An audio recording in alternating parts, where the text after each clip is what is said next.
तो हेलो, आप सबका वेलकम है केंतारो एक्सप्लेन्स में। आज मैं आपको एक्सप्लेन करने वाला हूँ बरसर्क ऑफ ग्लूटोनी का एपिसोड 1। तो यार एक्सप्लेनेशन को स्टार्ट करते हैं बिना टाइम वेस्ट किए। तो यार एपिसोड की शुरुआत में दिखाया जाता है कि एक लड़का बहुत सारे मॉन्स्टर को बहुत बेरहमी से मार रहा होता है और बोलता है और आते जाओ। अब सीन शिफ्ट होता है और दिखाया जाता है एक आदमी अपनी बग्गी पे बैठ के कहीं जा रहा होता है, पर तभी बहुत सारे मॉन्स्टर उस पर हमला कर देते हैं और वो बोलता है कोई तो मदद करो मेरी।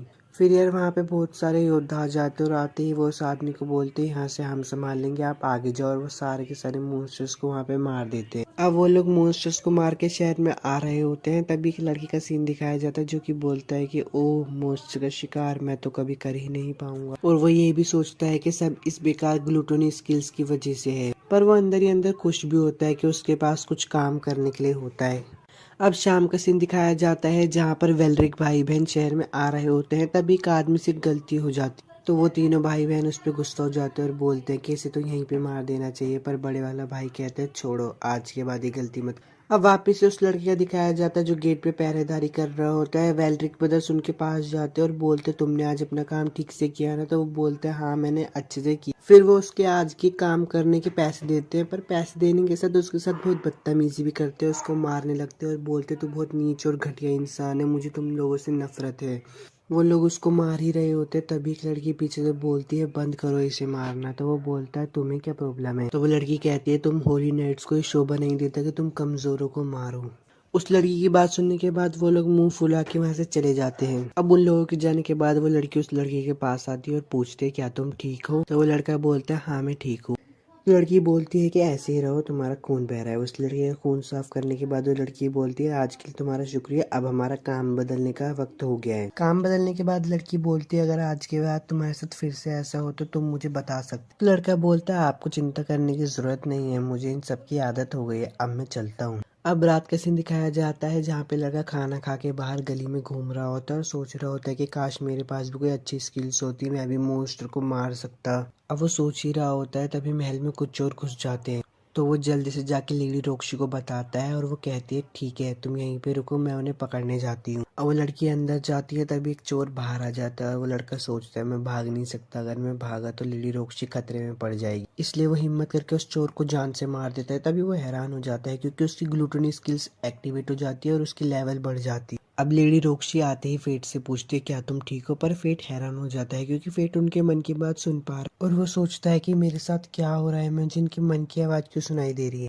तो वो लड़की कहती है शुक्रिया, तुम्हारी वजह से मेरी बहुत मदद हुई, तुम्हारा मुझ पे एहसान है। तो वो लड़की कहती है कि मैं तुम्हारे लिए कुछ करना चाहती हूँ, क्या तुम हार्ट फैमिली के लिए काम करना चाहोगे या फिर तुम मरते दम तक वेलरिक फैमिली के साथ ही काम करना चाहो? फिर वो लड़का खुशी से बोलता है हाँ मैं आपके साथ जरूर काम करना चाहूँ। अब लड़का रात को बेड पे बैठ के सोच रहा होता है और बोलता है कि मेरी ग्लूटोनी स्किल्स कैसे खुल गई। अब सुबह का सीन दिखाया जाता है जहाँ पे लड़का हथियार खरीदने के लिए आया होता है। तभी दुकान का मालिक पूछता है तुम्हें किस तरीके की तलवार चाहिए? तो लड़का बोलता है जो 5 सिल्वर में आ जाए मुझे वो तलवार दे। तो वह आदमी बोलता है 5 सिल्वर में कोई तलवार नहीं है, ये पीछे कुछ कबाड़ा पड़ा है वहीं पे तुम ढूंढ। अब लड़का पीछे कचरे में तलवार ढूंढ ही रहा होता है तभी उसे एक काली तलवार मिलती है और वो ये बोलती है मुझे चुन लो। अब वो तलवार खरीद लेता है और वापस से सीन शिफ्ट होता है जहाँ पे हमें वेलरिक भाई बहन का दिखाया जाता है जिसमें उसकी बहन बोल हार्ट फैमिली चाहती है कि फेट उनके वहाँ पे काम करे। तभी उसका बड़ा भाई बोलता है इससे कोई फर्क नहीं पड़ता, हमारे लिए काम करने के लिए बहुत लोग हैं। अब सीन वापस से शिफ्ट होता है जहाँ पे फेट बहुत सारे मॉन्स्टर्स को मार रहा होता है अपनी तलवार की मदद से। मॉन्स्टर्स को मारने के बाद वो लड़का कहता है ये सब मैं कैसे कर पा रहा हूँ? तो उसकी तलवार बोलती है कि तुम्हें ग्लूटोनी स्किल्स को शुक्रिया बोलना चाहिए क्योंकि वो लोगों की स्टैट्स और उनके एक्सपीरियंस चुराती है, इसलिए तुम लेवल 1 पर हो। फिर उसकी तलवार कहती है जाने से पहले इन मॉन्स्टर्स के कान काट लो, तुम्हें इनसे पैसे मिलेंगे। अब वो पैसे लेके जा ही रहा होता है तभी उसे एक आदमी दिखता है जो कि एक बच्चे को किडनैप करके लेके जा रहा होता है। वो लड़की उस लड़के को तो फेट उसकी मन की आवाज सुन लेता है जिसमें वो लड़की कहती है प्लीज मुझे बचाओ। तो फेट उनका पीछा करता है और जहाँ पे वो उस लड़की को लेके जाता है उसके पीछे चला जाता है। तो फेट देखता है कि वो आदमी उस बच्ची को बहुत बुरी तरीके से टॉर्चर कर रहा होता है, ये उससे देखा नहीं जाता और वो बोलता है कि मैं अपनी तरह और किसी बच्चे को परेशान नहीं होने दूंगा। तो यार एपिसोड 1 तो ख़त्म हो गया। अगर आपको वीडियो अच्छी लगे तो यार लाइक और सब्सक्राइब ज़रूर करना और मुझे ये भी बताना कि मैं अगली एनिमे कौन से एक्सप्लेन करूँ। तो यार तब तक के लिए मिलता हूँ आपसे एपिसोड 2 में, बाय। तो मेरे भाई लोग यार कैसे हो आप सब लोग? आज मैं आपको एक्सप्लेन करने वाला हूँ बरसर्क ऑफ ग्लूटोनी का एपिसोड 2। तो चलिए यार एक्सप्लेनेशन को स्टार्ट करते हैं बिना टाइम वेस्ट किए। एपिसोड की शुरुआत में दिखाया जाता है कि एक लड़की किडनैप होती है और एक आदमी उसे बहुत बेरहमी से मार रहा होता है। तभी वो 2 मिनट के लिए बाहर जाता है, फेट उसे आ जाता है बचाने के लिए और कहता है कि अब तुम्हें डरने की जरूरत नहीं। अब फेट उस बच्ची की चैन खोल के बोलता है कि चलो यहाँ से। तभी उसके पीछे वो आदमी खड़ा होता है और बोलता है कि मेरी कभी कभी तुम जैसे गधों से मुलाकात होती है जो अपने आप को इंसाफ कर समझते हैं। अब फेट उस बच्ची को बचाने के लिए अपनी तलवार निकाल ही लेता है। तभी वो आदमी कहता है कि अरे तू जरा खुद को देख, क्या तू उस बच्ची को बचाते हुए लड़ पाएगा। तभी फेट सोचता है कि हाँ। तो फेट सोचता है कि पहले मुझे इस बच्ची को किसी सुरक्षित जगह पे लेके जाना होगा। अब फेट खुद से बात ही कर रहा होता है। तभी उसकी तलवार जवाब देती है और बोलती है कि फेट मेरे पास एक आइडिया है, आगे जाके छुप जाओ। उसे लगता है कि तुम कमजोर हो, हम उसकी कमजोरी का फायदा उठाएंगे। तो लड़का उसकी चोट में तलवार घुसा के बोलता है कि बता किस चूतिए ने तुझे ये काम दिया है। तो वो बोलता है कि मैं बताता हूँ। तो आदमी बताता है कि मैंने ये काम हाडो के कहने पे किया है। तो फेट समझ जाता है कि हाडो कौन है, जिसने उसे बचपन में बहुत परेशान किया था। अब उसे जान से मार के उस बच्ची को लेके बाहर चला जाता है। अब फेट उस बच्ची को अपना नाम बताता है और उस बच्ची के पेट से आवाज आती है। तो फेट समझ जाता है कि इसे भूख लग रही है, इसलिए वो उसे मीट खिलाने के लिए ले जाता है। अब सहारा मीट खाते खाते रो रही होती है। तो फेट कहता है कि तुम मेरी भी खा लो। तो सहारा कहती है ठीक। अब फेट सहारा को उसके घर पे ले जाता है और उससे ये भी बोलता है कि अगर तुम चीजों का हंस के सामना करोगे तो तुम हमेशा खुश रहोगी। अब सहारा को घर छोड़ने के बाद फेट रास्ते में होता है और उसकी तरह उसको बोलती है बधाई हो, तुमने अपनी पहली टेक्निकल स्किल हासिल कर ली है। अब फेट सोच ही रहा होता है कि मुझे कैसे न कैसे करके ताकतवर बनना ही होगा। तभी उसकी तलवार बोलती है कि फेट तुम्हारा कल हार्ट फैमिली में पहला दिन है ना काम करने का। तो फेट बोलता है हाँ। तो उसकी तलवार बोलती है कि तुम ऐसे जाओगे वहां पे काम करने।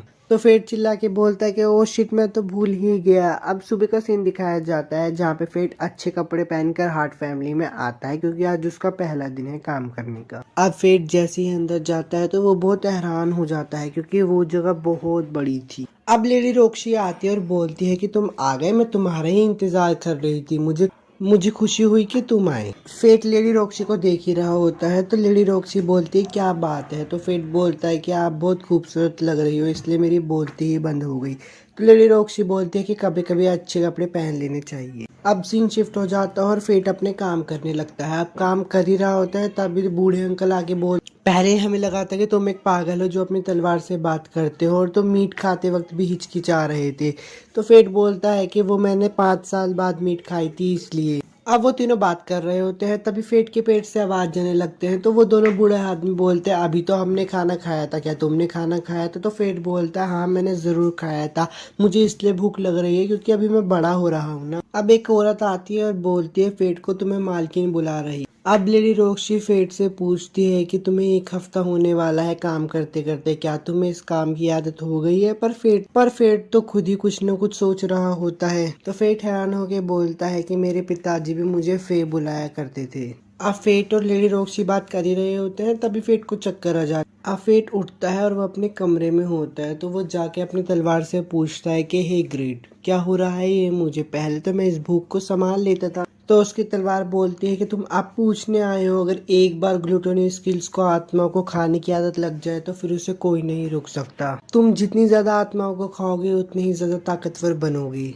तो फेट बोलता है कि अगर मैं आत्माओं को ना मारूं तो उसकी तलवार बोलती है कि अगर तुमने किसी को नहीं मारा तो तुम पागल हो जाओगे और रास्ते में चलते हुए किसी पे भी हमला कर दोगे। तो फेट की तलवार बोलते है कि मैं तुम्हारी छोटी सी मदद कर देता हूँ, जब भी तुम्हारी भूख बहुत ज्यादा होगी वो तुम्हारी आंखों में दिखाई देगी।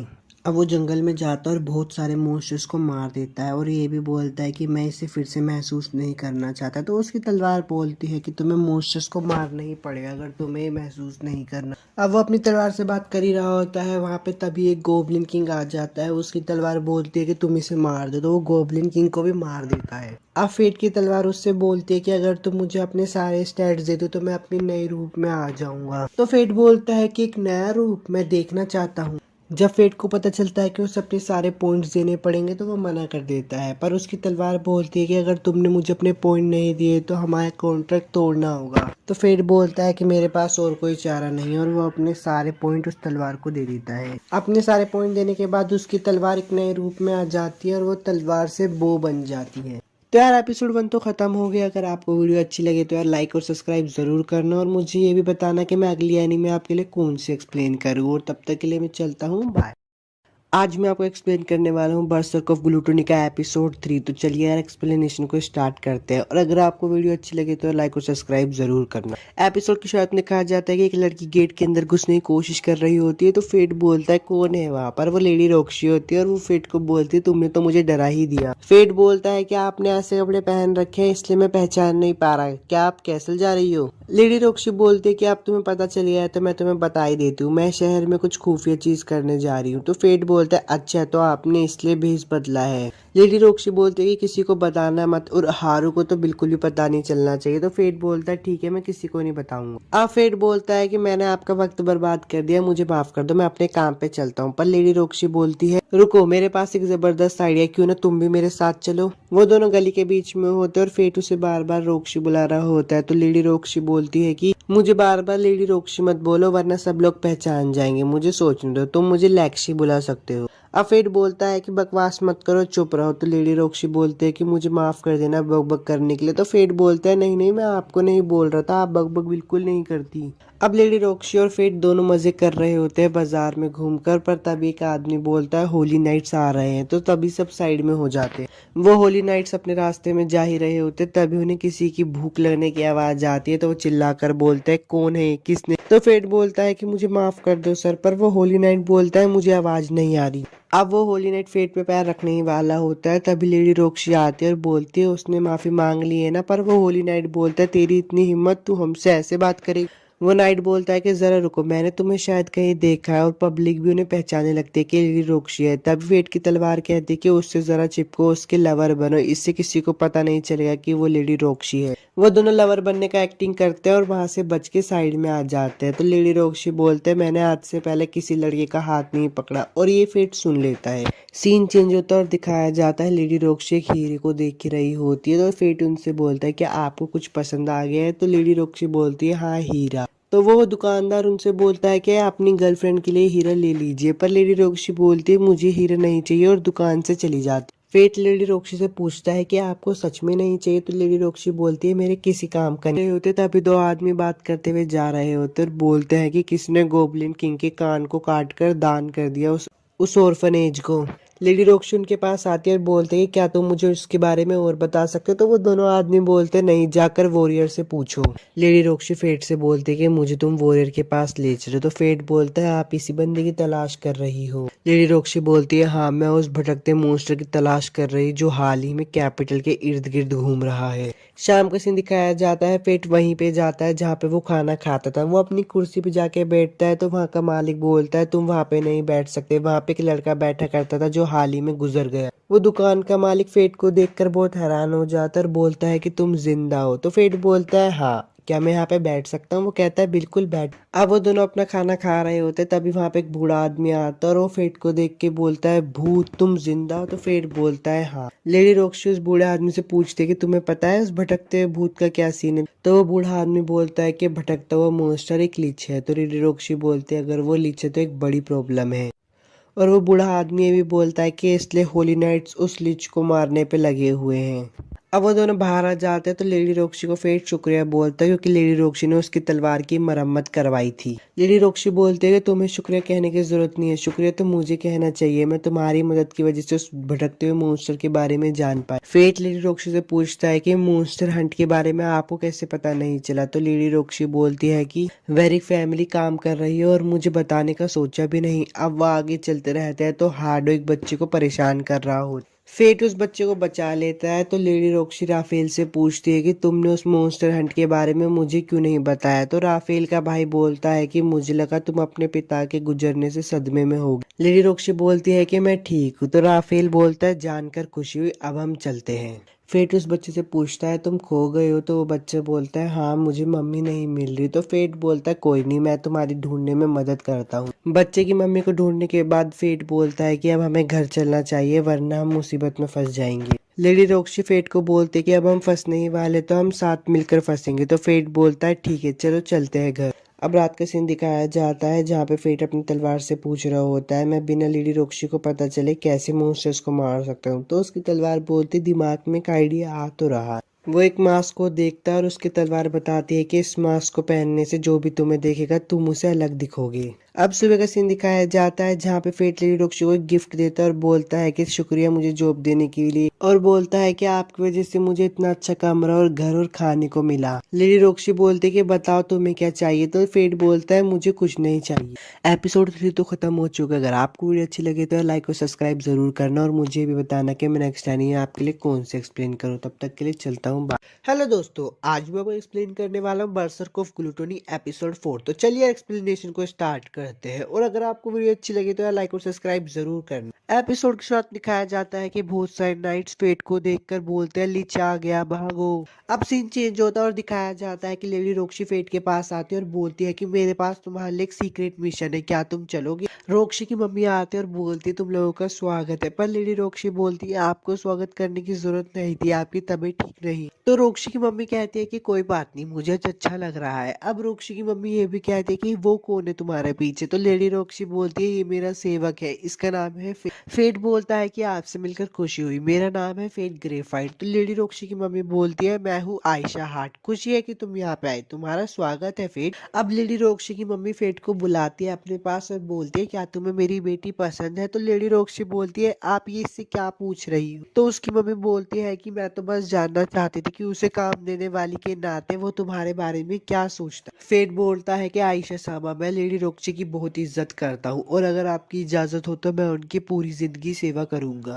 फेट की सारी बातें सुन के लेडी रोक्सी वहां से चली जाती है। तो फेट बोलता है मैंने कुछ गलत बोला। तो उनकी मम्मी बोलती है जब उसे शर्म आती है तो वो भाग जाती है, वो जरा सी भी नहीं बदली। फेट अंगूर की खेत में काम कर रहा होता है, तभी उसके पास एक आदमी आता और बोलता है कि इसे पी लो, इससे तुम्हारी थकान खत्म हो जाएगी। फेट उस जूस को पीकर बोलता है कि ये तो बहुत स्वादिष्ट है। तो वो आदमी बोलता है ना ये स्वादिष्ट तो होना ही चाहिए क्योंकि हमने इस स्वाद को बनाने में बहुत मेहनत की है, हमें गर्व है कि हम इसका इतना अच्छा स्वाद बना पाए। तो फेट बोलता है सर मेसन को भी है। वो आदमी बोलता है कि मैंने सुना है कि वो गालिया में मारे गए, लेडी रोक्सी के लिए ये बहुत मुश्किल रहा होगा। हमें तो पता भी नहीं था कि लेडी रोक्सी इस साल आएगी भी या फिर नहीं आएगी, पर हम खुश है क्योंकि वो इस साल आई। तो फेट उनसे पूछता है लेडी रोक्सी हर साल फसल की कटाई में मदद कर। तो वो बोलता है कि अंगूर का खेत उसका भी हिस्सा है और वो यहाँ पे मॉन्स्टर्स को भी मार देती है। जब अंगूर की कटाई होने वाली होती है तो बहुत सारे मॉन्स्टर भी खाना खाने के लिए आते हैं, पर लेडी रोक्सी उन सबको मार देती है। शाम का सीन दिखाया जाता है जहाँ पे लेडी रोक्सी फेट को बोलती है तुम मेरे बिना चले जाओ। तो फेट बोलता है ठीक। फेट अपने घर के रास्ते में जा ही रहा होता है, तभी उसे एक लड़की बोलती है तुम सुनो। तो फेट बोलता है उसकी आंखें तो बिल्कुल मेरी तरह है। फेट उस लड़की को बोलता है तुम्हें क्या चाहिए, पर वो लड़की उसे बोलती है शायद लगता है मैं बहुत जल्दी आ गई हूँ, और वहां से चली जाती है। फेट अपनी तलवार से पूछता है कि वो कौन है, पर उसकी तलवार उसे कुछ नहीं बताती।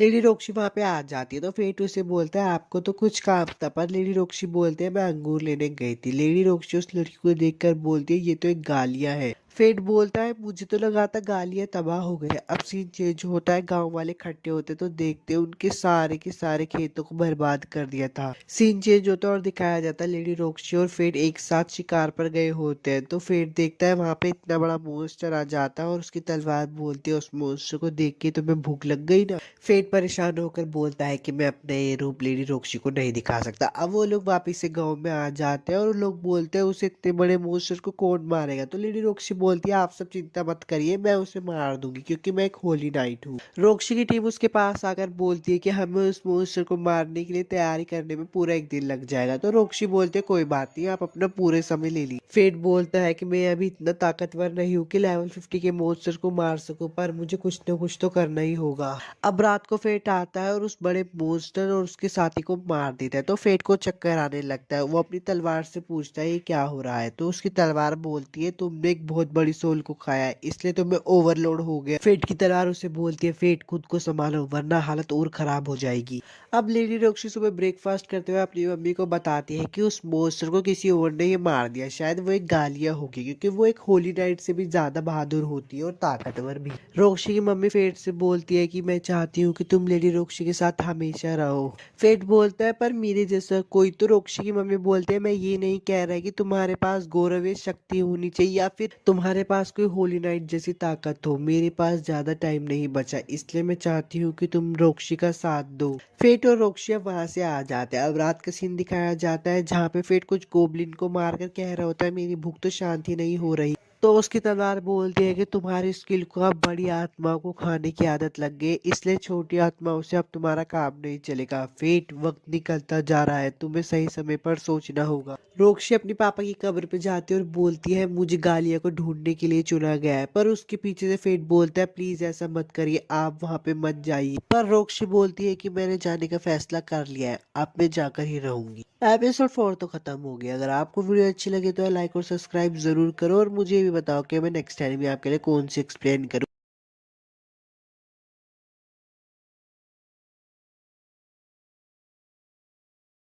हेलो दोस्तों, आज मैं आपको एक्सप्लेन करने वाला हूँ बरसर्क ऑफ ग्लूटोनी एपिसोड 5। तो चलिए यार एक्सप्लेनेशन को स्टार्ट करते हैं, और अगर आपको वीडियो अच्छी लगे तो लाइक और सब्सक्राइब जरूर करना। एपिसोड शुरू में दिखाया जाता है कि हार्डो लिच को देखकर बोलता अच्छा तो तुम ही हो वो लिच। हार्डो के साथ ही बोलते हैं सर आप रहने दीजिए, इसे तो हम ही संभाल लेंगे। फेट उन सभी बंदों को मार देता है जो फेट पर हमला कर रहे होते हैं। हार्डो ये देख के बहुत डर जाता है और बोलता है तुझे क्या लगता है तू मुझे हरा सकता है, तू बस एक मॉन्स्टर है, तू यहाँ से बच के नहीं जा सकता। फेट अपना मास्क उतारता है और हार्डो से देख के बोलता है तू इतना कचरा इतना ताकतवर कैसे हो गया। तो फेट बोलता है मुझे तुम्हें बताने की जरूरत नहीं है। हार्डो बोलता है तुझे लगता है तू यहाँ से बच के जा पाएगा, और बोलता है तुझे पता है ना मैं होली नाइट हूँ। तो फेट को गुस्सा आ जाता है और बोलता है अगर तू होली नाइट है तो मुझे अपनी ताकत दिखाना जिसपे तुझे इतना गर्व है। फेट ग्रीड से पूछता है क्या तुम हार्डो की तलवार को तोड़ सकते हो। तो फेट की तलवार बोलती है बिल्कुल नहीं, आर्टिफिशियल होली स्वॉर्ड मेरे लिए बहुत मुश्किल है। उनकी थोड़ी बहुत लड़ाई होने के बाद फेट हार्डो की तलवार को तोड़ देता है और बोलता है यही थी कि तुम्हारी होली स्वॉर्ड, लो इसे अब उठाओ यहाँ से। हार्डो अपनी टूटी हुई तलवार को देख के डर जाता है और पीछे हटने लगता है। तो फेट उसे बोलता है तुम तो एक होली नाइट थी ना, तो पीछे क्यों हट रहे हो, तुम सही में किसी काम के नहीं हो, एकदम बेकार हो। फेट हार्डो को पटक पटक के मारता है तो हार्डो बोलता है प्लीज मुझे जान दो। फेट को ये बात सुन के और भी गुस्सा आ जाता है और वो बोलता है तुम्हारी ये हिम्मत कैसे हुई है कहने की, लोगों के साथ कीड़े जैसा बर्ताव करने के बाद, और अब तुम्हारी वजह से लेडी रोक्सी के ऊपर भी खतरा मंडरा रहा है, तुझ जैसे घटिया इंसान की वजह से। हार्डो फेट से बोलता है तुमने मुझे पूरा क्यों नहीं मारा, मुझे मार दो बस। फेट बोलता है अभी नहीं, मुझे तुमसे कुछ सवाल पूछने हैं। हार्डो बोलता है लेडी रोक्सी के बारे में। लेडी रोक्सी बोलती है मैं जाऊंगी, अगर मेरी जिंदगी इस किंगडम के किसी भी इंसान को बचा सकती है तो मैं जरूर जाऊंगी। वापिस से फेट का सीन दिखाया जाता है। अब फेट फाइनली हार्डो को मार देता है तो हार्डो की स्किल भी फेट को मिल जाती है। तो फेट की तलवार उससे बोलती है तुम एक होली नाइट बन गए हो। तो फेट बोलता है मुझे होली नाइट नहीं बनना। फेट की तलवार बोलती है मुझे लगा ही था तुम ऐसा कहोगे, क्यों ना तुम मेरी सेकंड लेवल का इस्तेमाल कर सकते हो। तो फेट बोलता है बिल्कुल करो, ऊपर से इसके स्टेट्स लेने से मेरे उल्टी करने का मन कर रहा है। फेट की तलवार उसकी सारे स्टेट्स लेकर बोलती है ये है मेरी सेकंड लेवल एक ग्रेट साइथ, श्राप जो इस ब्लेड में बसा हुआ है वो कुछ समय के लिए किसी भी चीज को काट सकता है। फेट बोलता है किसी भी चीज को काट सकती है, तो वो मन में सोचता है काश लेडी रोक्सी की ट्रिप को भी काट सकती। अब लेडी रोक्सी जाने वाली होती है तो सबको बाय बोल रही होती है। अब फेट के पास आती है और बोलती है हम फिर मिलेंगी फेट। फेट लेडी रोक्सी को बोलता है अपना ध्यान रखना, और लेडी रोक्सी वहां से चली जाती है। अब थोड़ी देर बाद फेट भी बोलता है मुझे वहां पे जाना ही होगा। फेट की तलवार उससे पूछती है तो तुमने अपना मन बना ही लिया है। तो फेट बोलता है अगर मैं लेडी रोक्सी को गाली जाने से नहीं रोक सकता तो कम से कम मैं उन्हें सपोर्ट तो कर सकता हूँ। फेट भी वहां से जा रहा होता है तो जो लेडी रोक्सी के नौकर होते हैं वो उसको कुछ पैसे देते हैं और बोलते हैं अपना ध्यान रखना। फेट बोलता है मैं अपनी ताकत से लेडी रोक्सी को बचाऊंगा। अब सीन शिफ्ट होता है और लेडी रोक्सी का दिखाया जाता है जहाँ पे मीरिया उनके पास आती है और बोलती है मैं भी आपके साथ जाऊंगी। वहां पर म्यूगन भी आ जाता है और बोलता है मैं भी आपके साथ जाऊंगा लेडी रोक्सी। फेट टैक्ट्रा शहर में आ जाता है और बोलता है ये शहर बिल्कुल भी नहीं बदला। तो फेट की तलवार उससे पूछते तुम यहाँ पे पहले आए हो। तो फेट बताता है कि हाँ जब मैं कैपिटल जाने वाला था तो मैं यहाँ से गुजरा था। फेट एक गाड़ी वाले से पूछता है कि ये गाड़ी गालिया जाएगी, पर वो गाड़ी वाला बोलता है आज नहीं, अगर आज में गालिया गया तो मॉन्स्टर मुझ पे हमला कर देंगे। तो फेट बोलता है ठीक है। फेट की तलवार उससे बोलती है तुम तो यहाँ फंस गए, तुम्हें लेडी रोक्सी के पीछे जाना था। फेट को भूख लगने लगती है तो खाना खाने जाता है, पर वो देखता है कि बहुत सारे आदमी को परेशान कर रहे होते हैं, इसलिए वो उसे बचा लेता है। वो आदमी उसे बोलता है शुक्रिया, पर फेट उसे बोलता है बहुत दिनों बाद मिले से। तो सीन चेंज हो जाता है और फेट के पास्ट का सीन दिखाया जाता है जहाँ पे सेटो से परेशान कर रहा होता है और बोलता है तुम्हारे पेट से हमेशा भूख की आवाज ही आती रहती है, तुम किसी काम के नहीं हो। अब थोड़ा सा आगे का सीन दिखाया जाता है जिसमें फेट के पापा उसे बोलते हैं तुम जड़ी बूटियां बनाने लगे हो, पर फेट बोलता है आप हमेशा जख्मी होके आते हो इसलिए मैं जल्दी बनाने लगा। फेट के पापा मर जाते हैं तो गांव के लोग बोलते हैं डीन के पास स्पेयर टेक्निक स्किल थी तो गांव के सरपंच ने उसे रखा, पर इस बच्चे को कौन रखेगा। वो देखता है कि गांव वाले उसके ऊपर पत्थर बरसाने लगते हैं और बोलते हैं तेरा इस गांव में कोई काम नहीं है, निकल जहाँ से, तू किसी काम का नहीं है। अब प्रेजेंट का सीन दिखाया जाता है जहाँ पे से तो फेट से बोलता है मुझे तुम्हारी मदद की जरूरत है फेट। फेट बोलता है गांव के सरपंच का बेटा है सेटो, मुझे पता है इन्होंने मेरे साथ क्या काम किया है। तभी फेट की तलवार बोलती है फेट चलो ना इसका काम कर देते हैं, वैसे भी तुम्हें अपनी ग्लूटोनी स्किल्स की भूख को भी तो मिटाना है। फेट बोलता है ठीक है मैं तुम्हारे गाँव के मॉन्स्टर्स को मार दूंगा। अब वो गाँव की तरफ जा रहे होते तो सेटो के पापा बोलते हैं जिस कचरे को हमने निकाला था तुम उसे वापिस लेकर आ गए। सेटो बोलता है फेट बहुत ताकतवर है, मैंने उसे गुंडों को हराते हुए देखता है। तो सेटो के पापा बोलते हैं हमें तुमसे ये उम्मीद नहीं थी, तुम्हें योद्धा लाने को कहा था पर तुम्हें कचरे को उठा कर लिया है। सेटो फेट को अपने घर पे ले आता है और बोलता है जो भी पहले हुआ उसके लिए मैं माफी चाहता हूँ। पर फेट बोलता है मुझे तो इसकी आदत है, तुम मुझे थोड़ा मॉन्स्टर्स के बारे में बताओ। तो सेटो उसे बताता है कि कुछ महीने पहले गाँव में मॉन्स्टर्स दिखाई दिए जो कि उड़ते हैं। तो फेट बोलता है ये तो बहुत बुरी बात है। तभी सेटो की लड़की वहां पे आ जाती है और बोलती है आप किससे बात कर रहे हो, ये आप टॉफी खाना चाहोगे। फेट वो टॉफी खा लेता है और वहां पे चक्कर खा के गिर जाता है। सेटो बोलता है क्या पिताजी सच में फेट की बलि देना चाहते हैं, और वो उसको उठाने की बहुत कोशिश करता है। बाहर जाकर देखते हैं तो मॉन्स्टर भी हमला करना शुरू कर देते। तो यार एपिसोड 4 तो खत्म हो गया। अगर आपको वीडियो अच्छी लगे तो लाइक और सब्सक्राइब जरूर करना, और मुझे ये भी बताना कि मैं नेक्स्ट टाइम में आपके लिए कौन सी एक्सप्लेन करता हूँ। तब तक के लिए चलता हूँ यार, बाय। बरसर को ग्लूटनी एपिसोड 6 में आप सभी का स्वागत है। अगर आपने पुराने पार्ट्स नहीं देखे तो यार क्या कर रहे हो, पहले उन्हें देखो ना। जाके एक्सप्लेनेशन को शुरू करते हैं। अगर वीडियो अच्छी लगे तो लाइक और सब्सक्राइब जरूर करना। सेटो फेट को उठाने के लिए दवाइयां बना रहा होता है। अब फेट उठ भी जाता है। फेट उठकर पूछता है हम कहाँ हैं। सेटो बताता है कि हम घर में हैं, तुम्हें नींद की दवाई पिलाई गई थी जिससे तुम सो गई। सेटो बोलता है मुझे माफ कर देना, ये सब मेरे पिताजी ने किया है। फेट बोलता है तुम घर के अंदर ही रहना, इन मॉन्स्टर को तो मैं दिखता हूँ, और बाहर जाकर सारे मॉन्स्टर को मार देता है। मारते मारते सुबह हो जाती है। फिर सत्य बोलता है कि मेरे पिताजी मारे गए, गांव में बहुत सारे लोग मारे गए, बस कुछ ही बच पाए जैसे कि मैं, मेरे गांव का खात्मा हो गया। फेट बोलता है रुको मुझे जरा देखने दो। फेट भी उस पूरी जगह को अच्छे से स्कैन कर लेता है और बोलता है हाँ तुम सच में कह रहे हो, यहाँ का खात्मा पूरी तरीके से होता है। वो मिट्टी को भी हाथ में लेता है और बोलता है अब इस मिट्टी में कोई जान नहीं बची, यहाँ पे तुम कुछ भी नहीं उगा पाओगे। सतो उससे पूछता है क्या तुम आइडेंटिफाई का भी इस्तेमाल कर सकते हो। तो फेट बोलता है हाँ।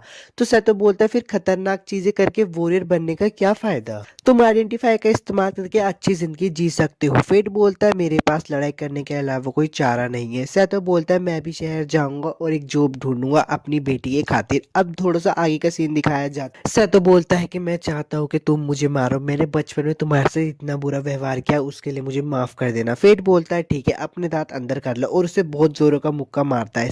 सतो बोलता है कि इतनी जोरों का कौन मारता है, तुम अभी भी भोंदू ही हो। फेट बोलता है अपनी बेटी का ख्याल रखना। सतो बोलता है तुम भी अपना ख्याल रखना। फेट वहां से जा ही रहा होता है और बोलता है चाहे गांव वाले कितने बुरा क्यों ना हो, लेकिन इन सबको मरता हुआ देखकर बहुत बुरा लग रहा है। रोक्शी का सीन दिखाया जाता है। रोक्शी के टीममेट मेंबर बोलते हैं हम ब्लानचेस्टर शहर पहुंचने ही वाले हैं। तो रोक्शी बोलती है हाँ जब हम वहां पहुंच जाएंगे हम चीजों को इकट्ठा करने का काम करेंगे। म्यूगल लेडी रोक्शी से बोलता है जब हम ब्लानचेस्टर पहुंच जाएंगे तो संभल कर रहना। लेडी रोक्शी बोलती है तुम्हारे कहने का मतलब क्या है। म्यूगन बोलता है जब तुम पहुंच जाओगी तुम खुद ही समझ जाओगी। फेट अपना गाड़ी में जा रहा होता है तो गाड़ी का मालिक बोलता है मैं तुम्हें यहाँ पर लेके तो आ गया हूँ पर तुम्हें मेरी सुरक्षा करनी पड़ेगी। तो फेट भी बोलता है हाँ ठीक है मैं तुम्हारी रक्षा करूंगा। तभी सामने बहुत सारे गुंडे आ जाते हैं। वो गुंडे फेट से बात कर रहे होते हैं, पीछे से गालियां आ जाती है और उन सबको हवा में उड़ा देती है। फेट उसे देखकर बोलती तुम तो वही हो ना। गालियां बोलती मैंने तुम्हें इन गुंडों से बचाया, तुम्हें मेरा एहसानमंद होना चाहिए। और उस गाड़ी के मालिक से पूछते क्या मैं भी तुम्हारे साथ चल सकती हूँ। गाड़ी का मालिक बोलता है बिल्कुल, जब आपने हमारी मदद की है तो हम आपको लेकर चलेंगे। गालियां भी उनके साथ चली जाती है। वो लोग रास्ते में सफर कर ही रहे होते हैं। गालियां फेट से पूछते हैं मुझे तुम्हारा नाम नहीं पता। तो फेट बोलता है मेरा नाम है फेट ग्रेफाइट। गालियां बोलती है अच्छा फेट ऑफ ग्लूटोनी। फेट बोलता है ये सब तुम्हें कैसे पता। तो गालियां बोलते मेरे पास भी डेडली सिन की स्किल है तो मैं बता सकती हूँ। फेट बोलता है डेडली सिन। तो माइन बोलते क्या तुम्हें फेट ने बताया नहीं। अब वो अपने बारे में बताती है। वो बोलते मैं हूँ माइन ऑफ रेथ, तुमसे मिलके अच्छा लगा, मुझे भूख लग रही है। फेट अपने पापड़ निकालता है और बोलता है क्या तुम खाना चाहोगी। फेट बोलता है सारा मत खाओ मेरे लिए भी छोड़ो। तभी गाड़ी का मालिक बोलता है हम शहर पहुंचने ही वाले हैं। तभी एक लड़की का नाटक शुरू हो जाता है। वो गाड़ी का मालिक बोलता है कितनी बेकार एक्टिंग कर रहा है। तो फेट बोलते कि वही है जिसे लेडी रोक्शी लीड करने वाली है। तो वो आदमी बोलता है हाँ लेडी रोक्शी बस यहाँ पे पहुंचने वाली है। फेट की तलवार उसमें हंसते और बोलते तुम तो लेडी रोक्शी के पीछे जाने वाले थे, तुम तो उससे आगे निकल गए।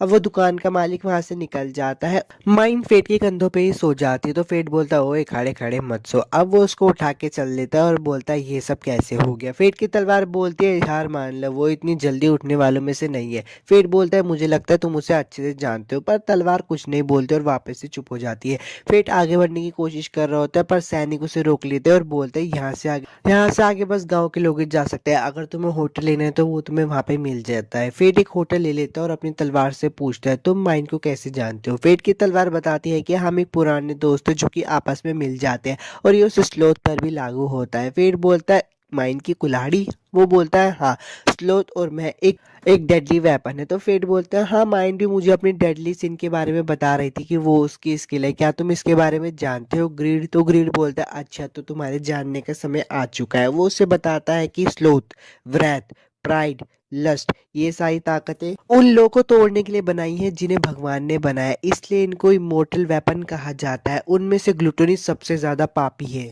फेट बोलता है अच्छा समझ गया, एक बार ग्लूटोनी को आत्माओं को खाने का चस्का लग जाए तो फिर उसे कोई नहीं रोक सकता। लगता है शायद ये सारी मेरी सजा है। तो ग्रीड बोलता है ऐसी बात नहीं है, माइंड पर भी सारी बातें लागू होती है, उसकी स्किल भी बहुत खतरनाक है। फेट बोलता है आखिर मैं ही क्यों, इतना तो इसमें कुछ खास भी नहीं है। तो ग्रीड बोलता है ओए फेट, ऐसी भावनाओं को मत रखो, वरना एक दिन ग्लूटोनी स्किल्स तुम्हें काबू कर लेगी और तुम पर हावी हो जाएगी। अब फेट भूख मिटाने के रात को शिकार करने के लिए चला जाती है। तो ग्रीड बोलता है अपनी भूख को एक साथ मत मिटाओ, धीरे धीरे करके मिटाओ। तभी उसके सामने एक सैंडमैन आ जाता है और उन लोगों की बहुत जबरदस्त फाइट होती है। माइंड का सीन दिखाया जाता है जो कि उठकर आती है और एक क्वेस्ट पढ़ती है जिसमें लिखा होता है जो कोई भी सैंड गोलम को हराएगा उसे इनाम दिया जाएगा। फेट और सैंडमैन की लड़ाई चली रही होती है, वो दोनों बहुत अच्छी तरीके से लड़ाई कर रहे होते हैं, पर वहां पे कुछ लोग भी फंसे हुए होते हैं, इसलिए फेट सैंडमैन को हराकर उन लोगों को बचा लेता। वो लोग फेट को शुक्रिया बोलते हैं क्योंकि फेट ने उन लोगों को बचाया होता है। उनमें से एक लड़का बोलता है मेरा नाम है बार्ट, तुम्हारा नाम क्या है। तो फेट उसे बताता है मेरा नाम है कॉर्पस। अब सुबह का सीन आ जाता है और